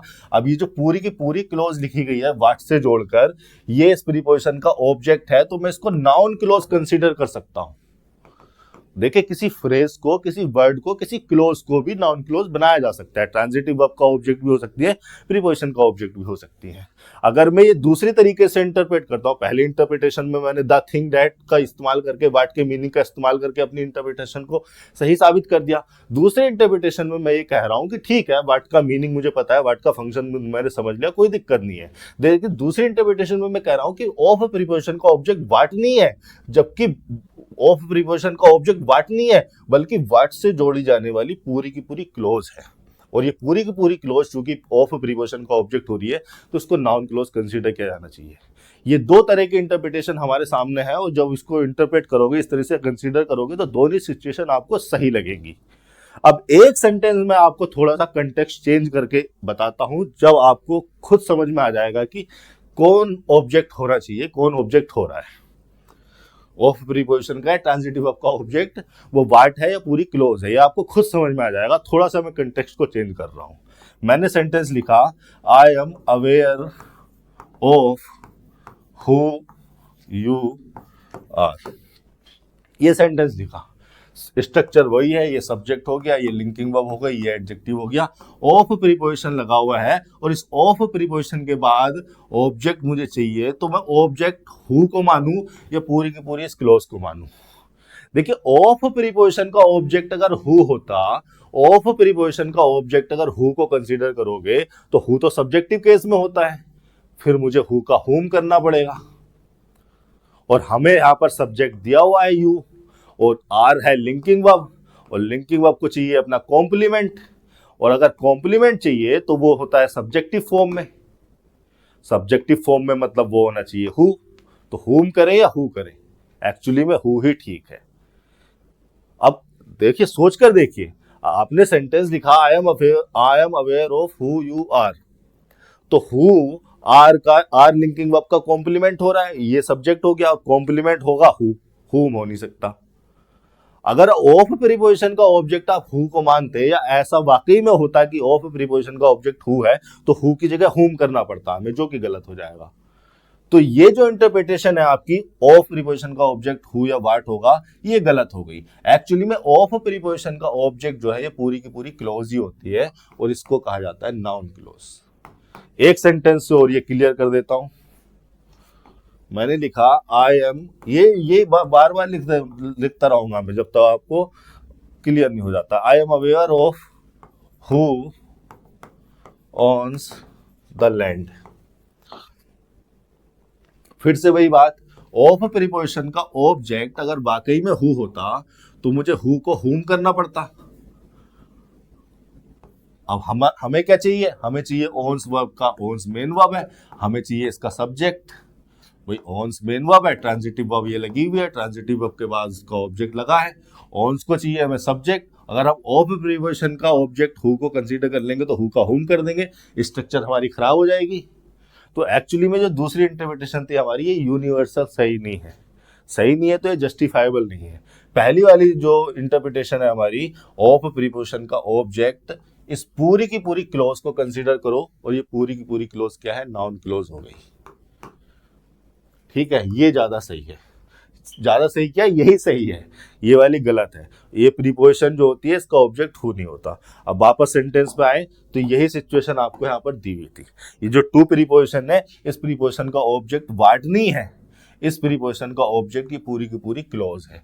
क्लोज में क्या लिखा हुआ है, व्हाट को सब्जेक्ट बनाया गया है, माइट को लगाया गया है पॉसिबिलिटी को रिफर करने के लिए, पास्ट में कोई पॉसिबिलिटी रही होगी। बी यहाँ पर लिंकिंग वर्ब हो गई, लिंकिंग वर्ब है तो उसके बाद उसका एडजेक्टिव आ गया कॉम्प्लीमेंट के रूप में। एज लग गया यहाँ पर प्रीपोजिशन के रूप में किसी का रोल या फंक्शन दिखाने के लिए, और ओल्ड वैल्यूज लग गई as old values, values noun हो गया, ओल्ड यहाँ पर एडजेक्टिव हो गया। ये हो गया आपका 30वां सेंटेंस। 31वें पे चल लेते हैं। Many novelist from the sub continent has provided scattering accounts of this period. Novelist यहाँ पर नाउन है, चूंकि काउंटेबल था तो मैनी को यूज भी कर पाए, और मैनी आएगा मोर देन वन के लिए तो नोवेलिस्ट प्लूरल हो गया। पूरी की पूरी एक नाउन फ्रेज हो गई जो कि सब्जेक्ट के फंक्शन में है। फ्रॉम यहाँ पर प्रीपोजिशन लग गया, और इस प्रीपोजिशन के बाद सब कॉन्टिनेंट इसका ऑब्जेक्ट हो गया। अभी फ्रॉम द सब कॉन्टिनेंट इस नोवेलिस्ट को बताने के लिए आया है, तो ये हो गया हमारा एडजेक्टिव फ्रेज। सब कॉन्टिनेंट के बारे में बता दूं, ये जो कॉन्टिनेंट के बारे में मैंने आपको बताया था, इनको फर्दर डिवाइड कर दिया जाता है, इनके फर्दर डिवीजन जो होते हैं वो सब कॉन्टिनेंट कहलाते हैं। ठीक है, ये यहाँ पर लिखा हुआ है, ये यहाँ पर सब कॉन्टिनेंट है। सब कॉन्टिनेंट का मतलब है a large distinguishable division of continent. जैसे अमेरिका को हमने क्या किया, north America, central America, south America में डिवाइड कर दिया, तो ये हो गए हमारे तीन, 1 2 3 सब कॉन्टिनेंट हो गए। एक हो गया हमारा यूरोप 4, एक हो गया हमारा एशिया 5, एक इंडियन सब कॉन्टिनेंट को अलग माना जाता है 6 हो गया, और एक हो गया हमारा मिडिल ईस्ट 7, अफ्रीका हो गया 8, Far East 9, South East Asia 10, Australia and South Pacific 11 सब कॉन्टिनेंट हमारे पास आ गए। इस तरह से कुछ मेजर है कुछ माइनर है। ये टेक्टोनिक प्लेट के बेसिस पे माना जाता है। जो टेक्टोनिक प्लेट जैसे जैसे टेक्टोनिक प्लेट चेंज होती है तो सब कॉन्टिनेंट भी, मतलब एक स्पेसिफिक टेक्टोनिक प्लेट पे जो लैंड मास है उसको हमने सब कॉन्टिनेंट कंसीडर किया है, कॉन्टिनेंट को फर्दर हमने डिवाइड कर दिया है। चलिए वापस आते हैं हमारे सेंटेंस पर। Many novelist from the sub continent. देखिए मैनी नोवेलिस्ट आपके सामने लिखा है तो सब्जेक्ट तो आपका प्लूरल हो गया। प्लूरल अगर आपका सब्जेक्ट हो गया तो हैज तो यहाँ पर आना ही नहीं है, हैव आना चाहिए। हैव प्रोवाइडेड वर्ब की थर्ड फॉर्म आ गई। प्रोवाइड ट्रांजिटिव वर्ब है, इसके बाद इसका ऑब्जेक्ट होना चाहिए, और इसका ऑब्जेक्ट लिखा हुआ है स्कैथिंग अकाउंट्स। अकाउंट नाउन हो गया, स्कैथिंग हो गया एडजेक्टिव। स्कैथिंग का मतलब होता है क्रिटिसाइजिंग समवन और समथिंग इन अ सीवियर और अनकाइंड वे। स्कैथिंग एडजेक्टिव है और इसका मतलब होता है क्रिटिसाइजिंग समवन और समथिंग इन अ सीवियर और unkind way of this period. Of preposition, उसके बाद इसका ऑब्जेक्ट। अब ऑफ दिस पीरियड किस लिए लगाया गया है, अकाउंट्स के बारे में बताने के लिए, कौन से अकाउंट्स की बात हो रही है, तो ये भी क्या हो गई, एडजेक्टिव फ्रेज हो गई। और नाउन के बारे में बता रही है तो एडजेक्टिव फ्रेज ही होगी। तो इसका सही ऑप्शन कौन सा हो जाएगा, हैव प्रोवाइडेड। हैव प्रोवाइड गलत है, हैव प्रोवाइड्स नो इम्प्रूवमेंट भी नहीं। 32 पर चल लेते हैं। क्या लिखा हुआ है, I has been fortunate to travel with interesting co-passengers. I के साथ तो हैव आएगा, बीन हो गया। फॉर्चुनेट का मतलब होता है lucky. I have been lucky. देखिए स्ट्रक्चर क्या यूज की जा रही है, हैव हो गई हेल्पिंग वर्ब, बीन हो गई यहाँ पर मेन वर्ब, जो कि बी की थर्ड फॉर्म है। यानी कि बी अगर मेन वर्ब है तो ये लिंकिंग नेचर की वर्ब है, और लिंकिंग नेचर की वर्ब है तो इसको बात चाहिए कॉम्प्लीमेंट, और कॉम्प्लीमेंट कोई एडजेक्टिव हो सकता है। तो ये जो फॉर्चुनेट लिखा हुआ है ये एक एडजेक्टिव है, इसका मतलब है लकी।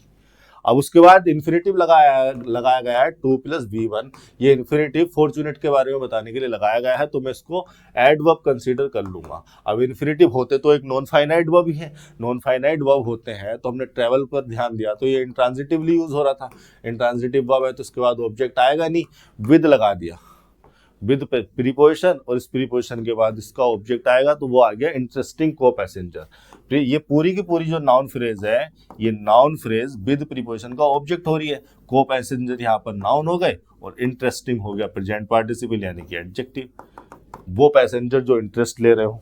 ठीक है, और विद को पैसेंजर्स ये हो गया एक तरह से एडवर्ब मैनर इस ट्रेवल वर्ब के लिए। I have been fortunate to travel with interesting co-passengers, ये पहला ऑप्शन हो जाएगा। हैव बीइंग का कोई मतलब नहीं, हैज बीइंग नहीं, नो इम्प्रूवमेंट नहीं। 33 पर चल लेते हैं। A bed sheet hung on the doorway sufficed till the door is finally installed. Bed sheet, sheet noun हो गया, बेड एडजेक्टिव हो गया, हो गया उसके लिए आर्टिकल, पूरा का पूरा ये हो गया एक नाउन फ्रेज, ये इसको नाउन फ्रेज कंसीडर कर लेंगे हम, और ये हो गया हमारा सब्जेक्ट। हंग यहाँ पर वर्ब की सेकंड फॉर्म हो गई, इंट्रांजिटिवली यूज होती है, और इसके बाद लग गया प्रीपोजिशन, वर्ब की सेकंड फॉर्म लगी है, पास्ट इंडेफिनिट में ले गया सेंटेंस को, पास्ट का कंटेक्स्ट है। प्रीपोजिशन के बाद आ गया उसका ऑब्जेक्ट, और ये जो ऑन द डोरवे है ये क्या हो रहा है हमारा prepositional phrase, adverb place, place को रिफर किया जा रहा है, बेडशीट की एक्टिविटी कहाँ हो रही थी, वेयर का रिप्लाई होता है एडवर्ब प्लेस। इतनी बात हो गई। Bedsheet hung on the doorway sufficed, ओहो देख रहे हैं आप, यहां तक अभी सही था, लेकिन जैसे ही मैंने इस वर्ड को देखा मुझे एकदम से समझ में आ गया कि इंटरप्रिटेशन गलत हो गई। एक्चुअली में ये जो सफाइज्ड है ना, ये मेन वर्ब है, ये वर्ब की जो सेकंड फॉर्म है सफाइज्ड, ये मेन वर्ब है, और सफाइज का मतलब होता है, सफाइज का मतलब होता है टू बी इनफ। अभी कैसे पता चला मुझे, देखो ध्यान से,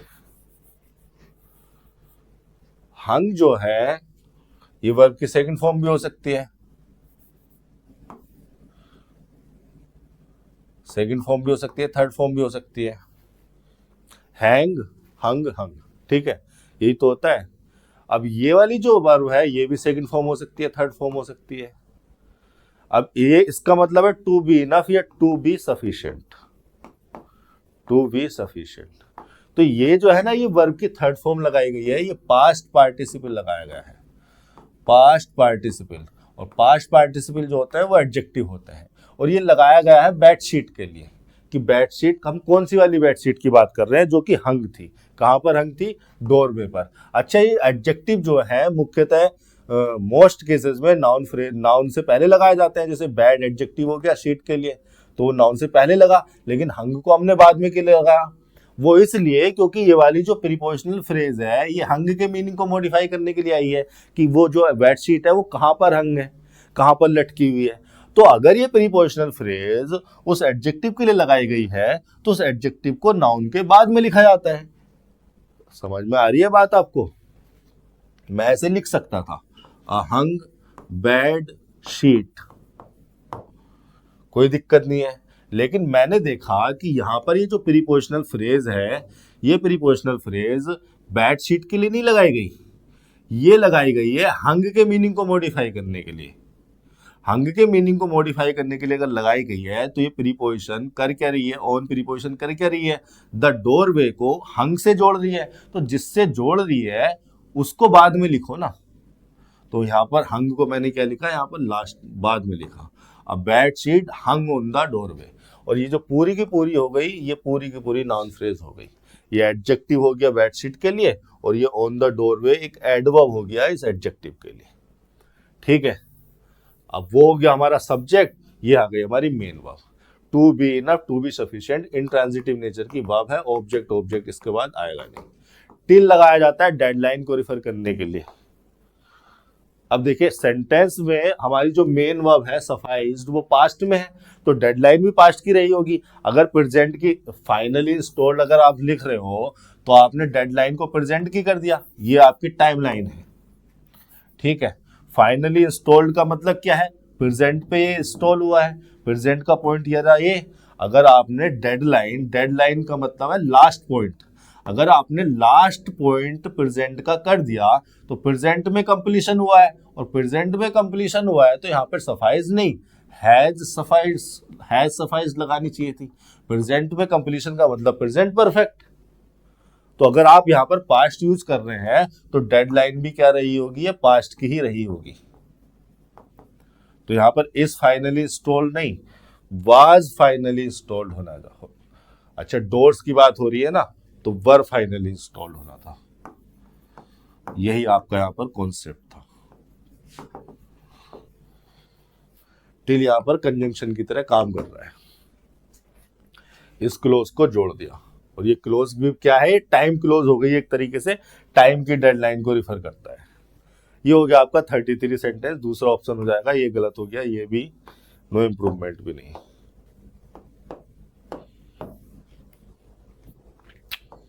34 they teased and to joke with the patient and didn't stop till they elicited a favorable response from her।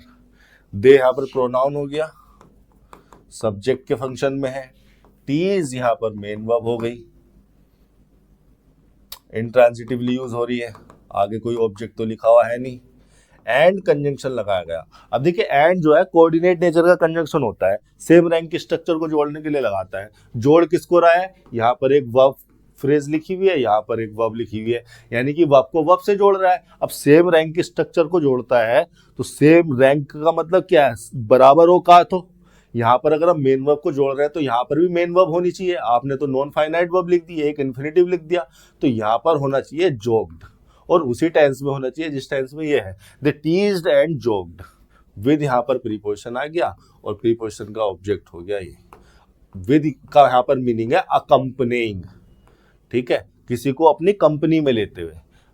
ACCOMPAN by ING, अकम्पनेइंग, है ना, किसी को अपनी कंपनी में लेते हुए। विद प्रीपोजिशन का ऑब्जेक्ट हुआ द पेशेंट, एंड लगाया गया फिर से कंजंक्शन, और फिर से जो है एक वर्ब को जोड़ा गया, लेकिन इसको नेगेटिव स्ट्रक्चर में जोड़ा गया। तो नेगेटिव स्ट्रक्चर में जोड़ने के लिए इसको हेल्पिंग वर्ब लगाएगा। पास्ट इंडेफिनिट में कोई हेल्पिंग वर्ब नहीं आती है, मेन वर्ब लिख देते हैं वर्ब की सेकंड फॉर्म में, लेकिन पास्ट इंडेफिनिट के अफर्मेटिव में हेल्पिंग वर्ब नहीं आती है। पास्ट इंडेफिनिट का अगर हमें नेगेटिव स्ट्रक्चर लिखना है, इंटेरोगेटिव स्ट्रक्चर लिखना है, तो हमें हेल्पिंग वर्ब को इंट्रोड्यूस करना पड़ता है। डिड नोट, नोट को यहाँ पर हम लगाएंगे स्टॉप से पहले। स्टॉप हमारी मेन वर्ब है, और ये मेन वर्ब स्टॉप भी हमारी इंट्रांजिटिवली यूज हो रही है। हालांकि स्टॉप एक ऐसी वर्ब है जो ट्रांजिटिवली भी यूज हो सकती है, इंट्रांजिटिवली भी यूज हो सकती है, लेकिन ये यहाँ पर इंट्रांजिटिवली यूज हो रही है, इसलिए इसने अपने बाद कोई ऑब्जेक्ट लिया नहीं। और नोट जो है लगाया गया था इस स्टॉप के लिए, और कॉन्ट्रैक्टेड फॉर्म में हमने इसको डिडंट लिख दिया। मैंने अभी थोड़ी देर पहले बताया था कि टिल को लगाया जाता है डेडलाइन को रिफर करने के लिए। डेडलाइन मतलब वो लास्ट लाइन या वो लास्ट पॉइंट जहां तक कोई एक्शन हुआ हो, और उससे पहले के सारे पीरियड को रिफर कर देता है। तो हमने जो है यहाँ पर पास्ट में ही डेडलाइन दी है। एलिसिटेड का मतलब क्या होता है, दे तो हमारा यहाँ पर प्रोनाउन सब्जेक्ट के फंक्शन में आ गया, टिल कंजंक्शन हो गया। कंजंक्शन के बाद जो क्लोज लिखी गई है वो एक ऐसी क्लोज लिखी गई है, वो एक टाइम को रिफर कर रही है, और वो भी एक ऐसा टाइम जिस टाइम तक मेन क्लोज वाला एक्शन हुआ, उसके बाद नहीं हुआ, बस वहां तक हुआ, ठीक है, ये कहा जा रहा है आपसे। तो दे हो गया यहाँ पर प्रोनाउन, टिल यहाँ पर कंजंक्शन हो गया था, दे यहाँ पर प्रोनाउन हो गया जो कि सब्जेक्ट के फंक्शन में है। एलिसिट, एलिसिट का मतलब होता है टू गेट और प्रोड्यूस समथिंग, और समथिंग का मतलब भी क्या होता है, ज्यादातर केसेस में कोई इंफॉर्मेशन या कोई रेस्पॉन्स या कोई रिएक्शन। टू गेट और प्रोड्यूस समथिंग, स्पेशली इंफॉर्मेशन और रेस्पॉन्स फ्रॉम समवन और समथिंग, ठीक है, किसी चीज से कोई इंफॉर्मेशन या किसी पर्सन से कोई इंफॉर्मेशन या कोई रेस्पॉन्स गेट करना, प्रोड्यूस करवाना, लेना, निकालना। तो दे एलिसिटेड अ फेवरेबल रेस्पॉन्स। एलिसिट क्या है, ट्रांजिटिव वर्ब है, ट्रांजिटिव वर्ब के बाद उसका ऑब्जेक्ट आ गया, रेस्पॉन्स हो गया नाउन, फेवरेबल एडजेक्टिव हो गया, आर्टिकल हो गया, और फ्रॉम हर, फ्रॉम प्रीपोजिशन हो गया। वो फ्रॉम प्रीपोजिशन लगाया जाता है सोर्स पॉइंट दिखाने के लिए। तो किसका सोर्स पॉइंट दिखा रहे हैं हम, ये रेस्पॉन्स जो एलिसिट किया गया, ये कहां से निकाला गया, कहां से गेट किया गया, कहां से प्रोड्यूस किया गया। तो उस रेस्पॉन्स का सोर्स पॉइंट दिखाने के लिए हमने फ्रॉम प्रीपोजिशन के बाद क्या लिखा, ऑब्जेक्ट लिखा, यानी कि वो सोर्स पॉइंट क्या है, ऑब्जेक्ट है। वो सोर्स पॉइंट क्या है, हर है। हर से जो है वो रेस्पॉन्स जो है एक्सट्रैक्ट किया गया, गेट किया गया या एलिसिट किया गया। सही हो गया, क्या आना था यहाँ पर, जोक डालना था, ये भी गलत है, ये तो होगा ही नहीं। 35 पर चल लेते हैं। Maybe Karishma wasn't the only one who had been overlooked by Mrs. Shah when it came to inheritance। ठीक है, मे बी पर बात कर लेते हैं सबसे पहले।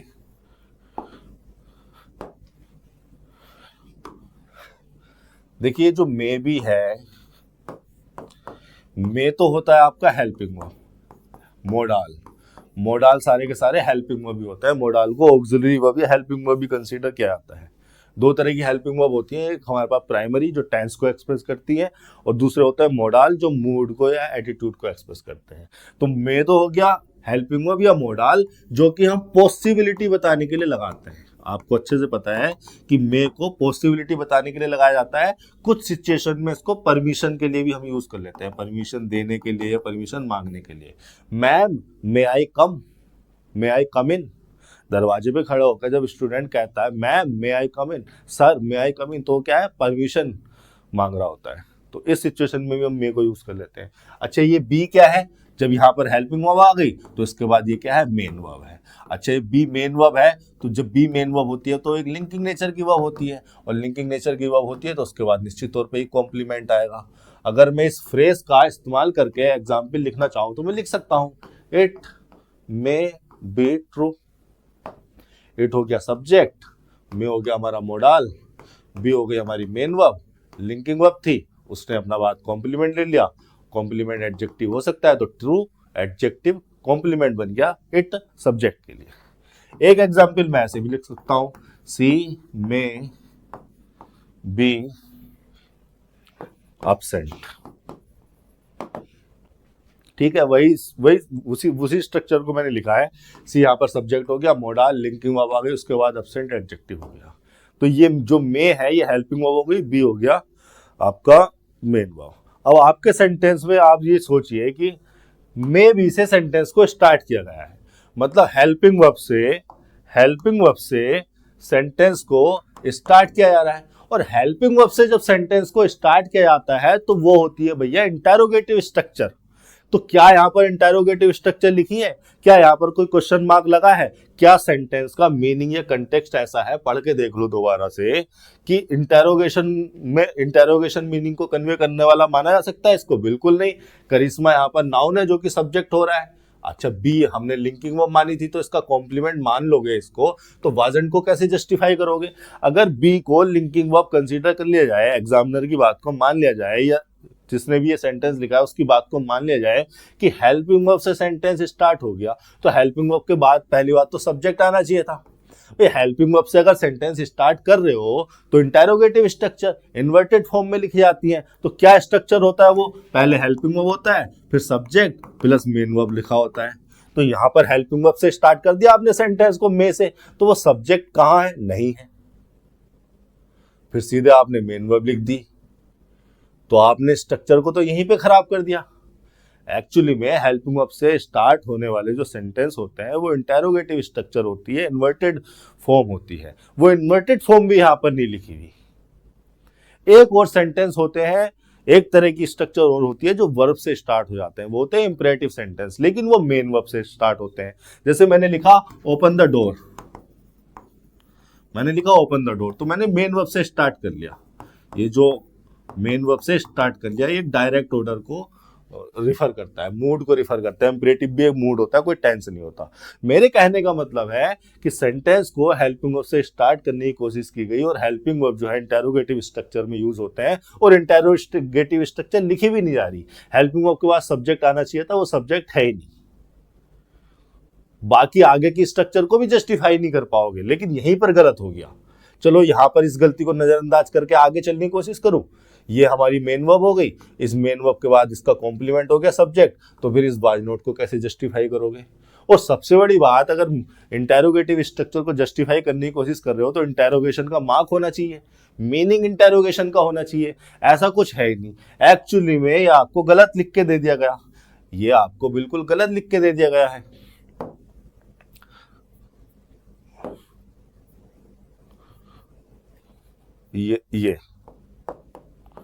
ये जो है स्ट्रक्चर आपको बिल्कुल गलत लिख के दे दिया गया है। होना था मे बी, लेकिन वो एक अलग वर्ड होता है, वो होता है मे बी। कोई स्पेस नहीं है बीच में, दोबारा से लिख दूंगा, लो, मे और बी के बीच में कोई स्पेस नहीं है। ये मे बी लिख के आपको देना था और लिख दिया गया मे बी। ये एक्चुअली में हेल्पिंग वर्ब है और ये मेन वर्ब। और ये जो मे बी है ये एक तरह का एडवर्ब है और इसका मतलब होता है या तो परहैप्स या फिर ये पॉसिबिलिटी को बताने के लिए लगाया जाता है। ये एक ऐसा एडवर्ब है जो किसी एक्शन के होने या ना होने की पॉसिबिलिटी को बताने के लिए, पॉसिबिलिटी को रिफर करने के लिए लगाया जाता है। एग्जाम्पल के तौर पर अगर मैं लिखना चाहूं इस मे बी का इस्तेमाल करके एग्जाम्पल, तो मैं लिख सकता हूं maybe I will need you. मतलब ये एक्शन हो सकता है, मुझे आई विल नीड यू, तो मैं इसकी पॉसिबिलिटी बताने के लिए एडवर्ब को लगा रहा हूं। ये एडवर्ब मैंने शुरू में लगा दिया, परहैप्स के मीनिंग को कन्वे कर रहा है यहां पर ये। एक और एग्जांपल, चूंकि एडवर्ब है तो जरूरी नहीं है सेंटेंस से पहले होगा, बीच में भी लिखा जा सकता है। एक सेंटेंस मैंने लिखा there are maybe 3 people sitting in the car. ये जो मे बी होता है ये एडवर्ब होता है, या तो पॉसिबिलिटी को एक्सप्रेस करता है, परहैप्स के मीनिंग को कन्वे करता है। पॉसिबिलिटी किसी एक्शन के होने या ना होने की। ये वर्ड आपको लिख के देना था लेकिन वो फ्रेज लिख के दे दी। अब ये गलती एसएससी ने की है, किरण पब्लिकेशन ने टाइपिंग में कर दी, ये मुझे पता नहीं है। तो इस मे बी को काट के जो है यहाँ पर लिख कर लेना अपनी किताब में मे बी। करिश्मा यहाँ पर सब्जेक्ट हो गया, एडवर्ब लग गया शुरू में परहैप्स के मीनिंग को कन्वे करने के लिए। सब्जेक्ट हो गया करिश्मा, वाज नॉट, यहाँ पर वाज यहाँ पर क्या है, मेन वर्ब है, और यहाँ पर नॉट कॉन्ट्रैक्टेड फॉर्म में लिख दिया गया। द ओनली वन, वन यहाँ पर प्रोनाउन की तरह यूज हो रहा है, ओनली यहाँ पर डिटर्मिनर आ गया इसके लिए, और द हो गया आर्टिकल। वन यहाँ पर एक्चुअली में नाउन ही होता है, इसको प्रोनाउन कंसीडर कर लिया जाता है क्योंकि डिटर्मिनर जो है नाउन के लिए आते हैं। ओनली भी एक डिटर्मिनर नाउन के लिए आ गया। अब ये जो हुआ है यहाँ पर इसको रिलेटिव प्रोनाउन की तरह लगाया गया है जो कि वन एंटीसीडेंट को रिलेट कर रहा है। क्या लिखा गया है, maybe Karishma was not the only one who had been overlooked by Missa when it came to inheritance. Past का सिनेरियो है भाई, मेन क्लोज अगर पास्ट में है तो हैव बीन तो होगा ही नहीं, इज बीन ओवरलुक भी नहीं होगा, हैड बीन ओवरलुकिंग भी नहीं होगा।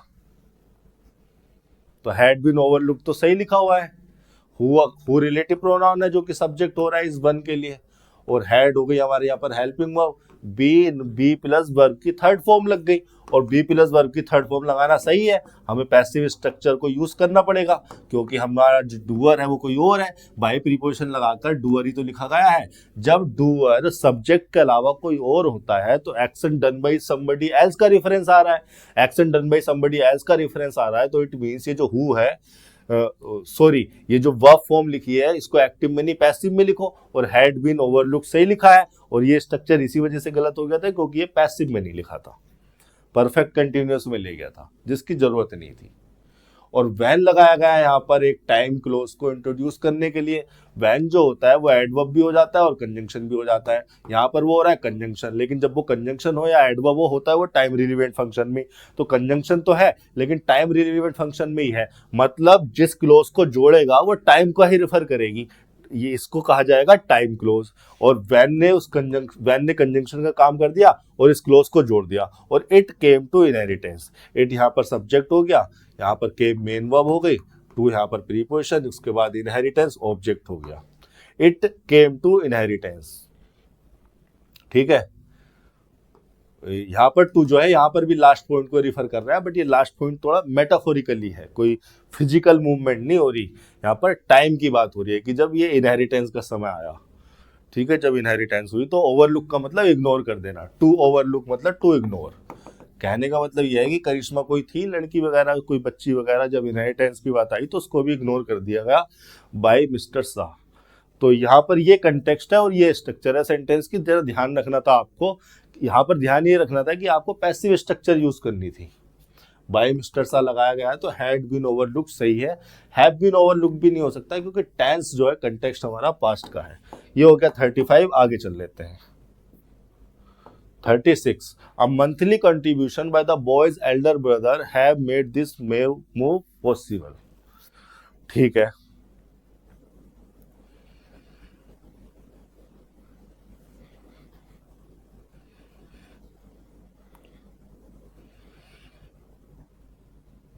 कंट्रीब्यूशन नाउन हो गया, मंथली यहाँ पर एडजेक्टिव हो गया, वीकली, मंथली नाउन के लिए मॉडिफाई हो, नाउन को मॉडिफाई करने के लिए यार एडजेक्टिव कंसीडर किया जाएगा, आर्टिकल।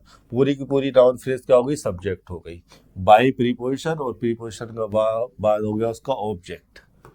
और इस ऑब्जेक्ट भी, ये ऑब्जेक्ट भी क्या है, एक नाउन फ्रेज ही है, ब्रदर नाउन, एल्डर एडजेक्टिव। ये हो गया पजेशन, ये हो गया पजेशन, और ये हो गया पजेसिव। अपोस्ट्रोफी एस लगाया ना नाउन, और ये द आर्टिकल जो लगाया जाता है इस पजेसिव के लिए लगाया जाता है, बॉय के लिए लगाया जाएगा।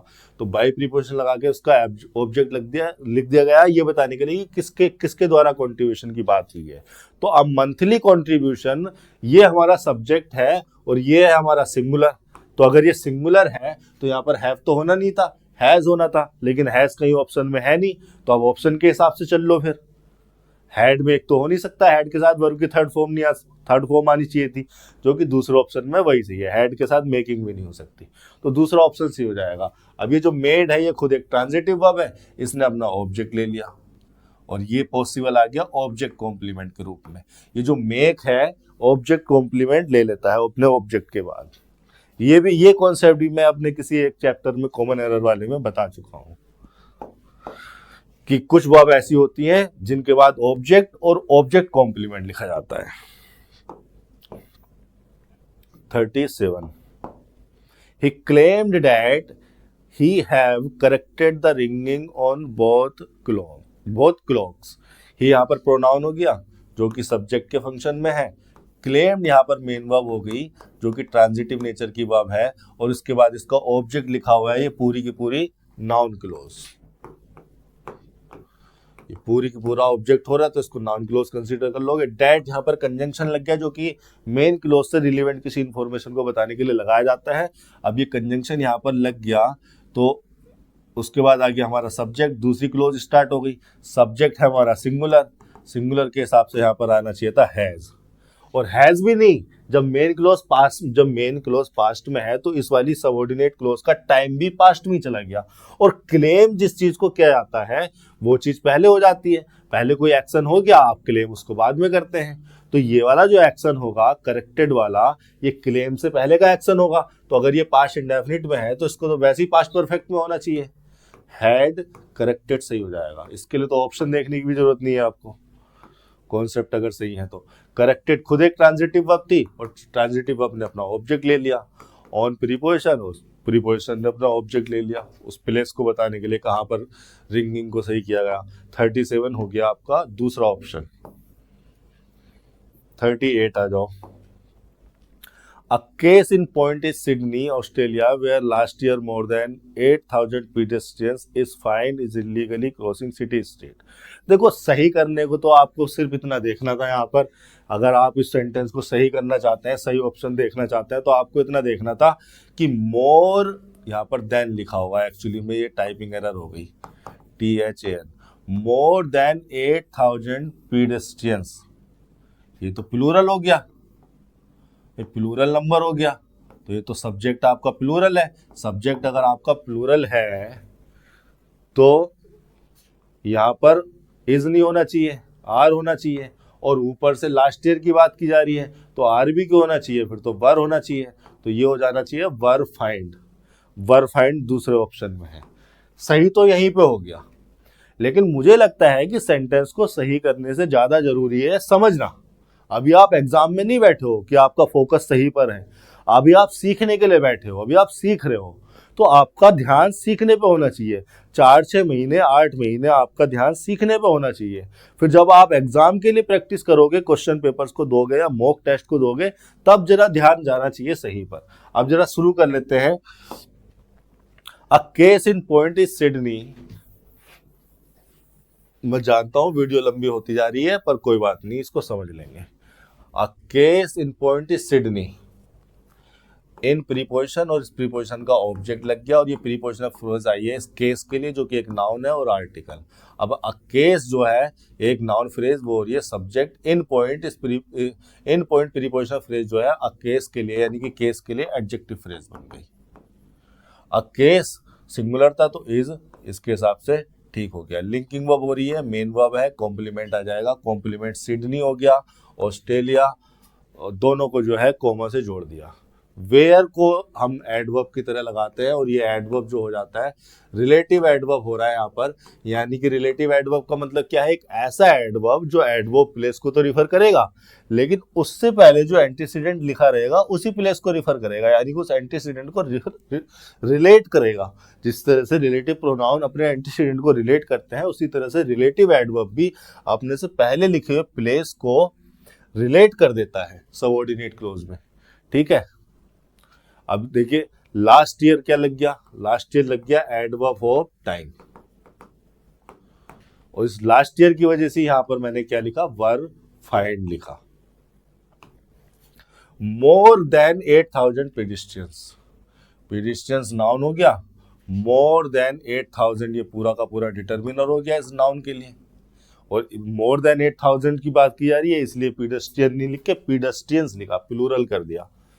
अब चूंकि सब्जेक्ट ये जो डिटर्मिनर है, जो नाउन है, ये हमारा क्या हो रहा है, पूरी नाउन फ्रेज सब्जेक्ट हो रही है, सब्जेक्ट हमारा प्लूरल हो गया तो हमने वर्ब भी हमने वर फाइंड लगाई, और वर फाइंड का मतलब बी प्लस वर्ब की थर्ड फॉर्म लगाई, यानी कि पैसिव स्ट्रक्चर लगाई, क्योंकि action done by somebody else था, फाइंड तो किसी और के द्वारा किया गया होगा, कोई अथॉरिटी होगी, कोई पुलिस वाले होंगे या कोई भी होगा, कोई ट्रैफिक पुलिस होगी, उसके द्वारा फाइन किया होगा, यानी कि action done by somebody else है, इनको फाइन किया गया है, पीडस्ट्रियंस को किसी और के द्वारा किया गया है, तो action done by somebody else का रेफरेंस है तो वर फाइन लगाया हमने। ठीक है, where last year more than 8000 pedestrians were fined is illegally, is नहीं एक्चुअली में यहाँ पर इन होना था यार, ये टाइपिंग एरर बहुत हो रही है भाई, ध्यान रखा करो, इन होना था यहाँ पर, इन प्रीपोजिशन, और प्रीपोजिशन के बाद आना चाहिए था उसका ऑब्जेक्ट। कहाँ है वो ऑब्जेक्ट, इलीगली है क्या वो ऑब्जेक्ट, इलीगली तो एक एडवर्ब है भाई, इलीगल होता है एक एडजेक्टिव, और इसमें एलवाई लगाया तो बन गया इलीगली, यानी कि ये हो गया एक एडवर्ब, तो इलीगली तो एडवर्ब है, तो इस इन प्रीपोजिशन का ऑब्जेक्ट बनेगा ही नहीं, इस प्रीपोजिशन का ऑब्जेक्ट है एक्चुअली में क्रॉसिंग, और क्रॉसिंग चूंकि ऑब्जेक्ट हो रहा है तो वो है एक जिरेंड, क्योंकि ऑब्जेक्ट का मतलब नाउन, अगर वर्ब की आईएनजी फॉर्म ऑब्जेक्ट हो रही है इट मींस वो नाउन है, उसको जिरेंड कहा जाना चाहिए, लेकिन जिरेंड है तो एक नॉन फाइनाइट वर्ब भी तो है, और नॉन फाइनाइट वर्ब है तो उसमें वर्ब का एट्रीब्यूट है, और जब उसमें वर्ब का एट्रीब्यूट है तो उस वर्ब को मॉडिफाई करने के लिए एडवर्ब लगाया जा सकता है, जो कि उस क्रॉसिंग से पहले लगा दिया गया, और चूंकि क्रॉसिंग जो है नॉन फाइनाइट वर्ब है, वर्ब के एट्रीब्यूट को जब फर्दर चेक किया तो हमने पाया कि ट्रांजिटिव नेचर की वर्ब है, ट्रांजिटिव नेचर की वर्ब है तो अपने बाद अपना ऑब्जेक्ट भी ले लेगी, सिटी स्ट्रीट, बड़ी सिंपल सी बात है। ये हो गया आपका 38 का दूसरा स्ट्रक्चर, आप समझ गए। देखो रिलेटिव प्रोनाउन जो वो रिलेटिव एडवर्ब ने क्या किया, वेयर ने सिडनी के ऑस्ट्रेलिया के मीनिंग को अपने अंदर इंक्लूड कर लिया, और चूंकि एडवर्ब प्लेस है और कंजंक्शन का भी काम कर दिया। ठीक है, दो क्लोजेस थी ना, तो एडवर्ब प्लेस के होने के साथ साथ कंजंक्शन का काम भी कर दिया, और ये वाली जो दूसरी इंफॉर्मेशन लिखी जा रही है ये भी इन ऑस्ट्रेलिया या सिडनी की बात की जा रही है, वेयर ने उनका मीनिंग अपने अंदर इंक्लूड कर लिया, और कंजंक्शन तो हो ही रहा है। 38 हो गया, 39 पर चल लेते हैं। We have been away for a long time you know and so we are anxious to get home again. We यहाँ पर प्रोनाउन है जो कि सब्जेक्ट के फंक्शन में है, have been, has been, is been, have been, अगर option की हेल्प भी लोगे तो सारे ही ऑप्शन खत्म है, तो वी के साथ हैज आना नहीं है, इज भी नहीं आना है, हैव लगा दोगे सही है लेकिन बीइंग नहीं लगा पाओगे, सारे ऑप्शन गलत हैं, तो मतलब फिर तो नो इम्प्रूवमेंट हो जाना था, क्वेश्चन तो यहीं पर हो गया। वी हैव हेल्पिंग वर्ब हो गई, बीइंग प्लस बी की थर्ड फॉर्म लग गई, लेकिन बी जो है मेन वर्ब है, और मेन वर्ब है तो लिंकिंग वर्ब है, उसके बाद आ गया इसका कॉम्प्लीमेंट अवे।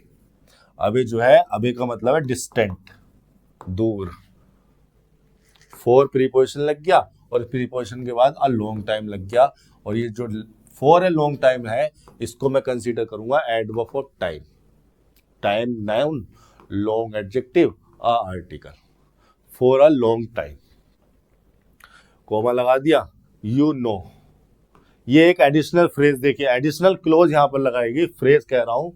यू यहाँ पर सब्जेक्ट है और इसको कोमा लगा के अलग किया गया, यहाँ पर कोमा लगाया गया और फिर यहाँ पर कोमा लगाया गया। ये एक एडिशनल क्लोज, ये एक एडिशनल क्लोज हो गई। यू सब्जेक्ट और नो हो गया मेन वर्ब। हालांकि जो नो है वो ट्रांजिटिव नेचर की वर्ब है, उसके बाद इसका ऑब्जेक्ट होना चाहिए था, और इसका ऑब्जेक्ट हो क्या रहा है, उसका ऑब्जेक्ट हो रहा है पूरी की पूरी क्लोज का मीनिंग ही, जो पूरी की पूरी क्लोज लिखी गई है, पूरी की पूरी इंफॉर्मेशन लिखी गई है, उस इंफॉर्मेशन, वो सारी की सारी इंफॉर्मेशन, वो सारी की सारी क्लोज ही नो ट्रांजिटिव वर्ब का ऑब्जेक्ट है। इसको जो है एक एडिशनल इंफॉर्मेशन की तरह यूज किया गया है। एंड कंजंक्शन लगाया गया, so we are anxious to get home again और we have been away for a long time को जोड़ने के लिए एंड कंजंक्शन लगा दिया गया। फिर सो लगाया गया, मल्टीवर्ड मतलब एंड और सो को कोऑर्डिनेशन में यूज किया गया। सो हम लगाते हैं रिजल्ट को एक्सप्रेस करने के लिए, अगर हमें किसी रिजल्ट को मेंशन करना है तो उसको एक्सप्रेस करने के लिए लगाते हैं। वी हो गया यहाँ पर सब्जेक्ट, आर एनेक्सियस, तो वी आर, आर यहाँ पर हेल्पिंग वर्ब, हेल्पिंग वर्ब तो है नहीं, मेन वर्ब है, और मेन वर्ब है तो एनेक्सियस, उसके बाद क्या लिखा हुआ है, एडजेक्टिव लिखा हुआ है, और ये मेन वर्ब क्या हो रही है, लिंकिंग वर्ब हो रही है। उसके बाद एनेक्सियस लिख दिया हमने, कॉम्प्लीमेंट इज बी सब्जेक्ट के लिए। To get home again, to infinitive हो गया, टू प्लस V1, ये बताने के लिए कि हम क्यों एनेक्सियस थे। तो अगर एनेक्सियस के बारे में बता रही है एडजेक्टिव, तो इन्फिनेटिव क्या हो गया, एडवर्ब के फंक्शन में हो गया। गेट, देखिए इन्फिनेटिव खुद एक नॉन फाइनाइट वर्ब है, तो वर्ब का एट्रीब्यूट चेक किया तो हमने पाया कि गेट लिंकिंग वर्ब है, और लिंकिंग वर्ब है तो उसके बाद क्या आ गया, उसका कॉम्प्लीमेंट आ गया होम, और अगेन क्या हो गया, एडवर्ब हो गया। अब कहने की बात यह है कि यहाँ पर देखिए जो so we are anxious to get home again लगाया गया है ना, ये रिजल्ट लगाया गया है इसका, पहली वाली इंफॉर्मेशन जो लिखी है, we have been away for a long time, इसका रिजल्ट ये है। रिजल्ट ही जब प्रेजेंट में है तो प्रेजेंट परफेक्ट ही आना था। पास्ट परफेक्ट भी अगर किसी ऑप्शन में यहाँ पर लिखा होता हैड बीन, तो वो भी गलत हो जाता। मेरे कहने का मतलब ये है, वही ऑप्शन आसान दिए थे तो क्वेश्चन आसान लगा आपको, लेकिन अगर एक ऑप्शन में हैड बीन लिख देता तो आप कंफ्यूज हो जाते। फिर आपको ये देखना था कि देखिए सो जो है रिजल्ट बताने के लिए लगाया जाता है, जब रिजल्ट ही प्रेजेंट में है तो प्रेजेंट में कंप्लीशन हुआ होगा। Away for a long time यानी कि ड्यूरेशन बता रहा है कि प्रेजेंट पे ये ड्यूरेशन खत्म हो रही होगी, तो इसका मतलब यहाँ पर प्रेजेंट परफेक्ट सही है। 39-40 पे देख लेते हैं। The report has already been given to the board.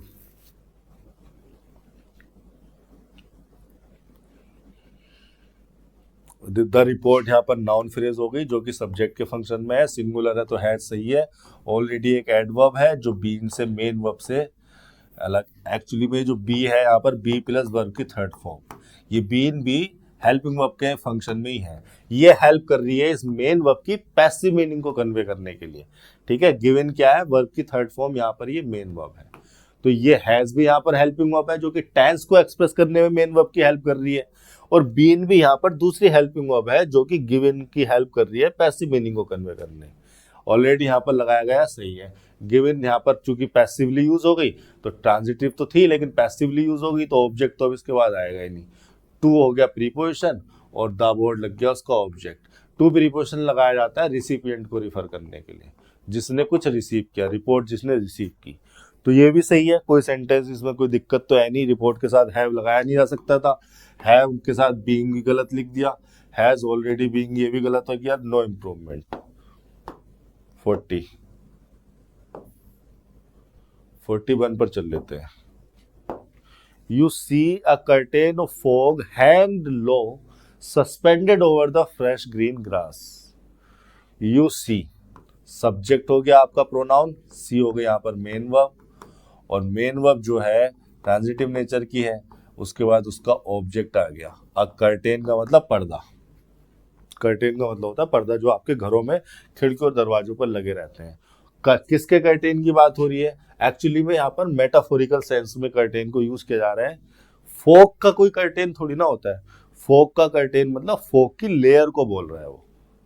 ठीक है, फोग या प्रीपोजिशन और प्रीपोजिशन के बाद उसका ऑब्जेक्ट, और ये प्रीपोजिशन फ्रेज चूंकि कर्टेन के बारे में बताने के लिए आई है तो क्या हो गई, एडजेक्टिव फ्रेज हो गई।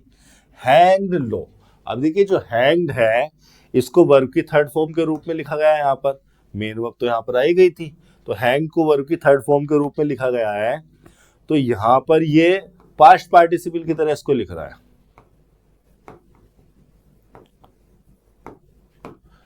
अब यहां पर पास्ट पार्टिसिपल होना चाहिए, प्रेजेंट पार्टिसिपल होना चाहिए।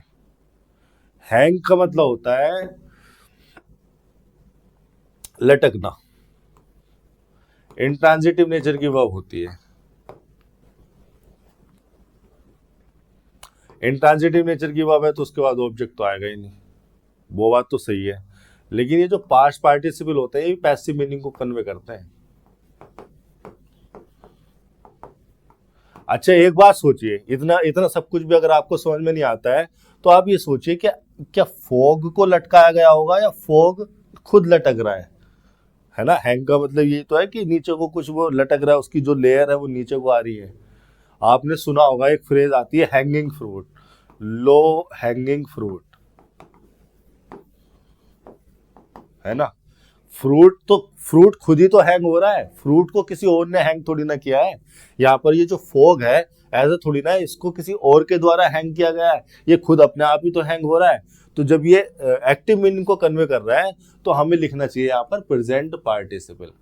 देखिए प्रेजेंट पार्टिसिपल में और पास्ट पार्टिसिपल में पहले ही बता चुका हूँ, एक बेसिक डिफरेंस ये होता है कि ये जो है एक्टिव और पैसिव मीनिंग को कन्वे करते हुए पाए जाते हैं। जैसे मैंने लिखा एजुकेटेड वुमन, एक लिखा मैंने एजुकेटिंग वुमन। दोनों में डिफरेंस ये है कि यहां पर वुमन एजुकेट कर रही है दूसरों को, ठीक है। यहां पर एजुकेटिंग वुमन का मतलब क्या है, the woman is educating someone. और यहां पे एजुकेटेड वुमन का मतलब क्या है, the woman is educated, the woman is educated by someone, ठीक है। अब देखिए यहां पर जो वुमन है ये एजुकेट कर रही है किसी दूसरे को, यानी कि प्रेजेंट पार्टिसिपल जिस नाउन के लिए लगाया जाता है वो नाउन ही उसका डूअर होता है। एजुकेटिंग अगर वुमन के लिए लगाया गया तो वुमन ही उसका डूअर है। It means present participle active meaning को कन्वे करते हैं, एक्टिव मीनिंग को कन्वे करते हैं। जबकि एजुकेटेड वुमन का मतलब क्या है, the woman is educated by someone, is educated by someone, यानी कि बाय प्रीपोजिशन, यानी कि डूअर कोई और है, जो सब्जेक्ट है वो डूअर नहीं है, डूअर कोई और है जो बाय प्रीपोजिशन के बाद लिखा है या नहीं लिखा है। और ये जो इज एजुकेटेड मैंने लिखा है ये भी मैंने पैसिव स्ट्रक्चर को लिखा है। तो एजुकेटेड वुमन का मतलब है वुमन को एजुकेट किया गया है किसी और के द्वारा, किसी कॉलेज, किसी यूनिवर्सिटी, गवर्नमेंट के द्वारा, उसके फादर के द्वारा, किसी टीचर के द्वारा। वुमन को एजुकेट किया गया है यानी कि एजुकेट करने वाला कोई और है, वुमन से अलग है, यानी कि action done by somebody else है। तो पास्ट पार्टिसिपल जो है पैसिव मीनिंग को कन्वे करते हैं। अगर इसी मीनिंग को यहाँ पर लगाओ, इसी सेंस को यहाँ पर लगाने की कोशिश करोगे आप, तो आप देखोगे कि फॉग को किसी ने नहीं लटकाया है, वो खुद लटक रहा है। तो action done by somebody else नहीं है, एक्टिव मीनिंग में यूज होना चाहिए था। You see a curtain of fog hanging low suspended over the fresh green grass. Suspend के मीनिंग में यहां पर पास्ट पार्टिसिपल लगा दिया जो कि सही है, suspended over the fresh green grass. बहुत सही तो ये भी नहीं है, लेकिन अब यहाँ पर स्ट्रक्चर को इम्प्रूव थोड़ी कर सकते हैं, हमें इम्प्रूवमेंट यहाँ पर दिया गया है। भाई सस्पेंड के दो मीनिंग हो जाते हैं, एक मीनिंग तो ये हो जाता है टू प्रिवेंट समवन और समथिंग फ्रॉम कंटिन्यूइंग, या to be in effect, from continuing और बीइंग इन इफेक्ट। मतलब कोई पर्सन है, कोई काम कर रहा है, आप आया आपने उसे सस्पेंड कर दिया, आप वो जो चीज को कंटिन्यू कर रहा था आपने उसकी उस कंटिन्यूएशन को रोक दिया, या कोई चीज इफेक्ट में थी आपने उसको सस्पेंड कर दिया, यानी कि उसको आपने इफेक्ट से हटा दिया। सस्पेंड का मतलब ये तो होता है टेम्परेरीली किसी को काम से हटा देना। किसी को भी सस्पेंड कर सकते हैं आप, आपके पास अथॉरिटी है तो। दूसरा इसका मतलब हो जाता है to hang down, to hang down from something. तो जब हैंग के लिए ये वाली मीनिंग, ये वाली वर्ब लगा दी थी तो इस वर्ब को लगाने की क्या जरूरत थी। और यहां पर भी सस्पेंडिंग ज्यादा सही होता, बट सस्पेंडेड लिख दिया तो अब मैं क्या कर सकता हूं, सस्पेंडेड ओवर, ओवर यहाँ पर प्रीपोजिशन हो गई, पास्ट पार्टिसिपल की तरह यूज कर रहा है इसको। हो सकता है सस्पेंडेड से एक ही जैसे दो मीनिंग निकालने की कोशिश कर रहा हो, यहाँ पर हैंगिंग से ले लिया, यहाँ पर सस्पेंडेड से ले लिया। कर्टेन ऑफ फोक को सस्पेंड किसने किया, over the fresh green grass, यहाँ पे भी प्रेजेंट पार्टिसिपल ज्यादा अप्रोप्रिएट होता, मैं ये कह रहा हूँ। प्रीपोजिशन के बाद उसका ऑब्जेक्ट आ गया over the fresh green grass, यहाँ पर घास थी, तो ये कह रहा है कि ये जो कर्टेन है, फोक का जो कर्टेन है वो ऐसे लटका हुआ था और बिल्कुल सस्पेंड कर रहा था बिल्कुल हरी हरी घास के ऊपर, है ना। Over the fresh green grass, grass यहाँ पर नाउन हो गई, ग्रीन एडजेक्टिव, फ्रेश भी एक एडजेक्टिव लग गया, द लग गया ग्रास के लिए आर्टिकल, और ओवर प्रीपोजिशन का ऑब्जेक्ट हो गया ये। ओवर द ग्रीन ग्रास जो है एडवर्ब प्लेस हो गई, और एडवर्ब प्लेस होती है तो किसी वर्ब का प्लेस बताने के लिए, कहाँ है वो वर्ब, सस्पेंडेड, तो इसका हो जाना था थर्ड ऑप्शन। हैंग्स गलत हो जाता, वर हैंग गलत हो जाता, वर के साथ हैंग तो आएगा ही नहीं, हंग आ जाता फिर आता तो, और वो भी तब जब हम इसको क्लोज बनाते, क्लोज बना नहीं सकते थे यहाँ पर, ये तो खुद प्रीपोजिशन का ऑब्जेक्ट था, सब्जेक्ट कैसे बनता, फोग। तो 41 का हो गया थर्ड। आज के जो है आज के सेशन को यहीं पर समाप्त करते हैं। मैंने बोला था स्पीड बढ़ा दूंगा, मैं स्पीड बढ़ाने की कोशिश कर रहा हूँ। आज जो है हमने ज़्यादा सेंटेंसेस किए हैं, आपको इसी तरह की अप्रोच अपनानी है, घर पे प्रैक्टिस करनी है। अगर किसी भी सेंटेंस में कोई दिक्कत हो तो आप मुझे बता सकते हैं। आज के लिए इतना ही, धन्यवाद।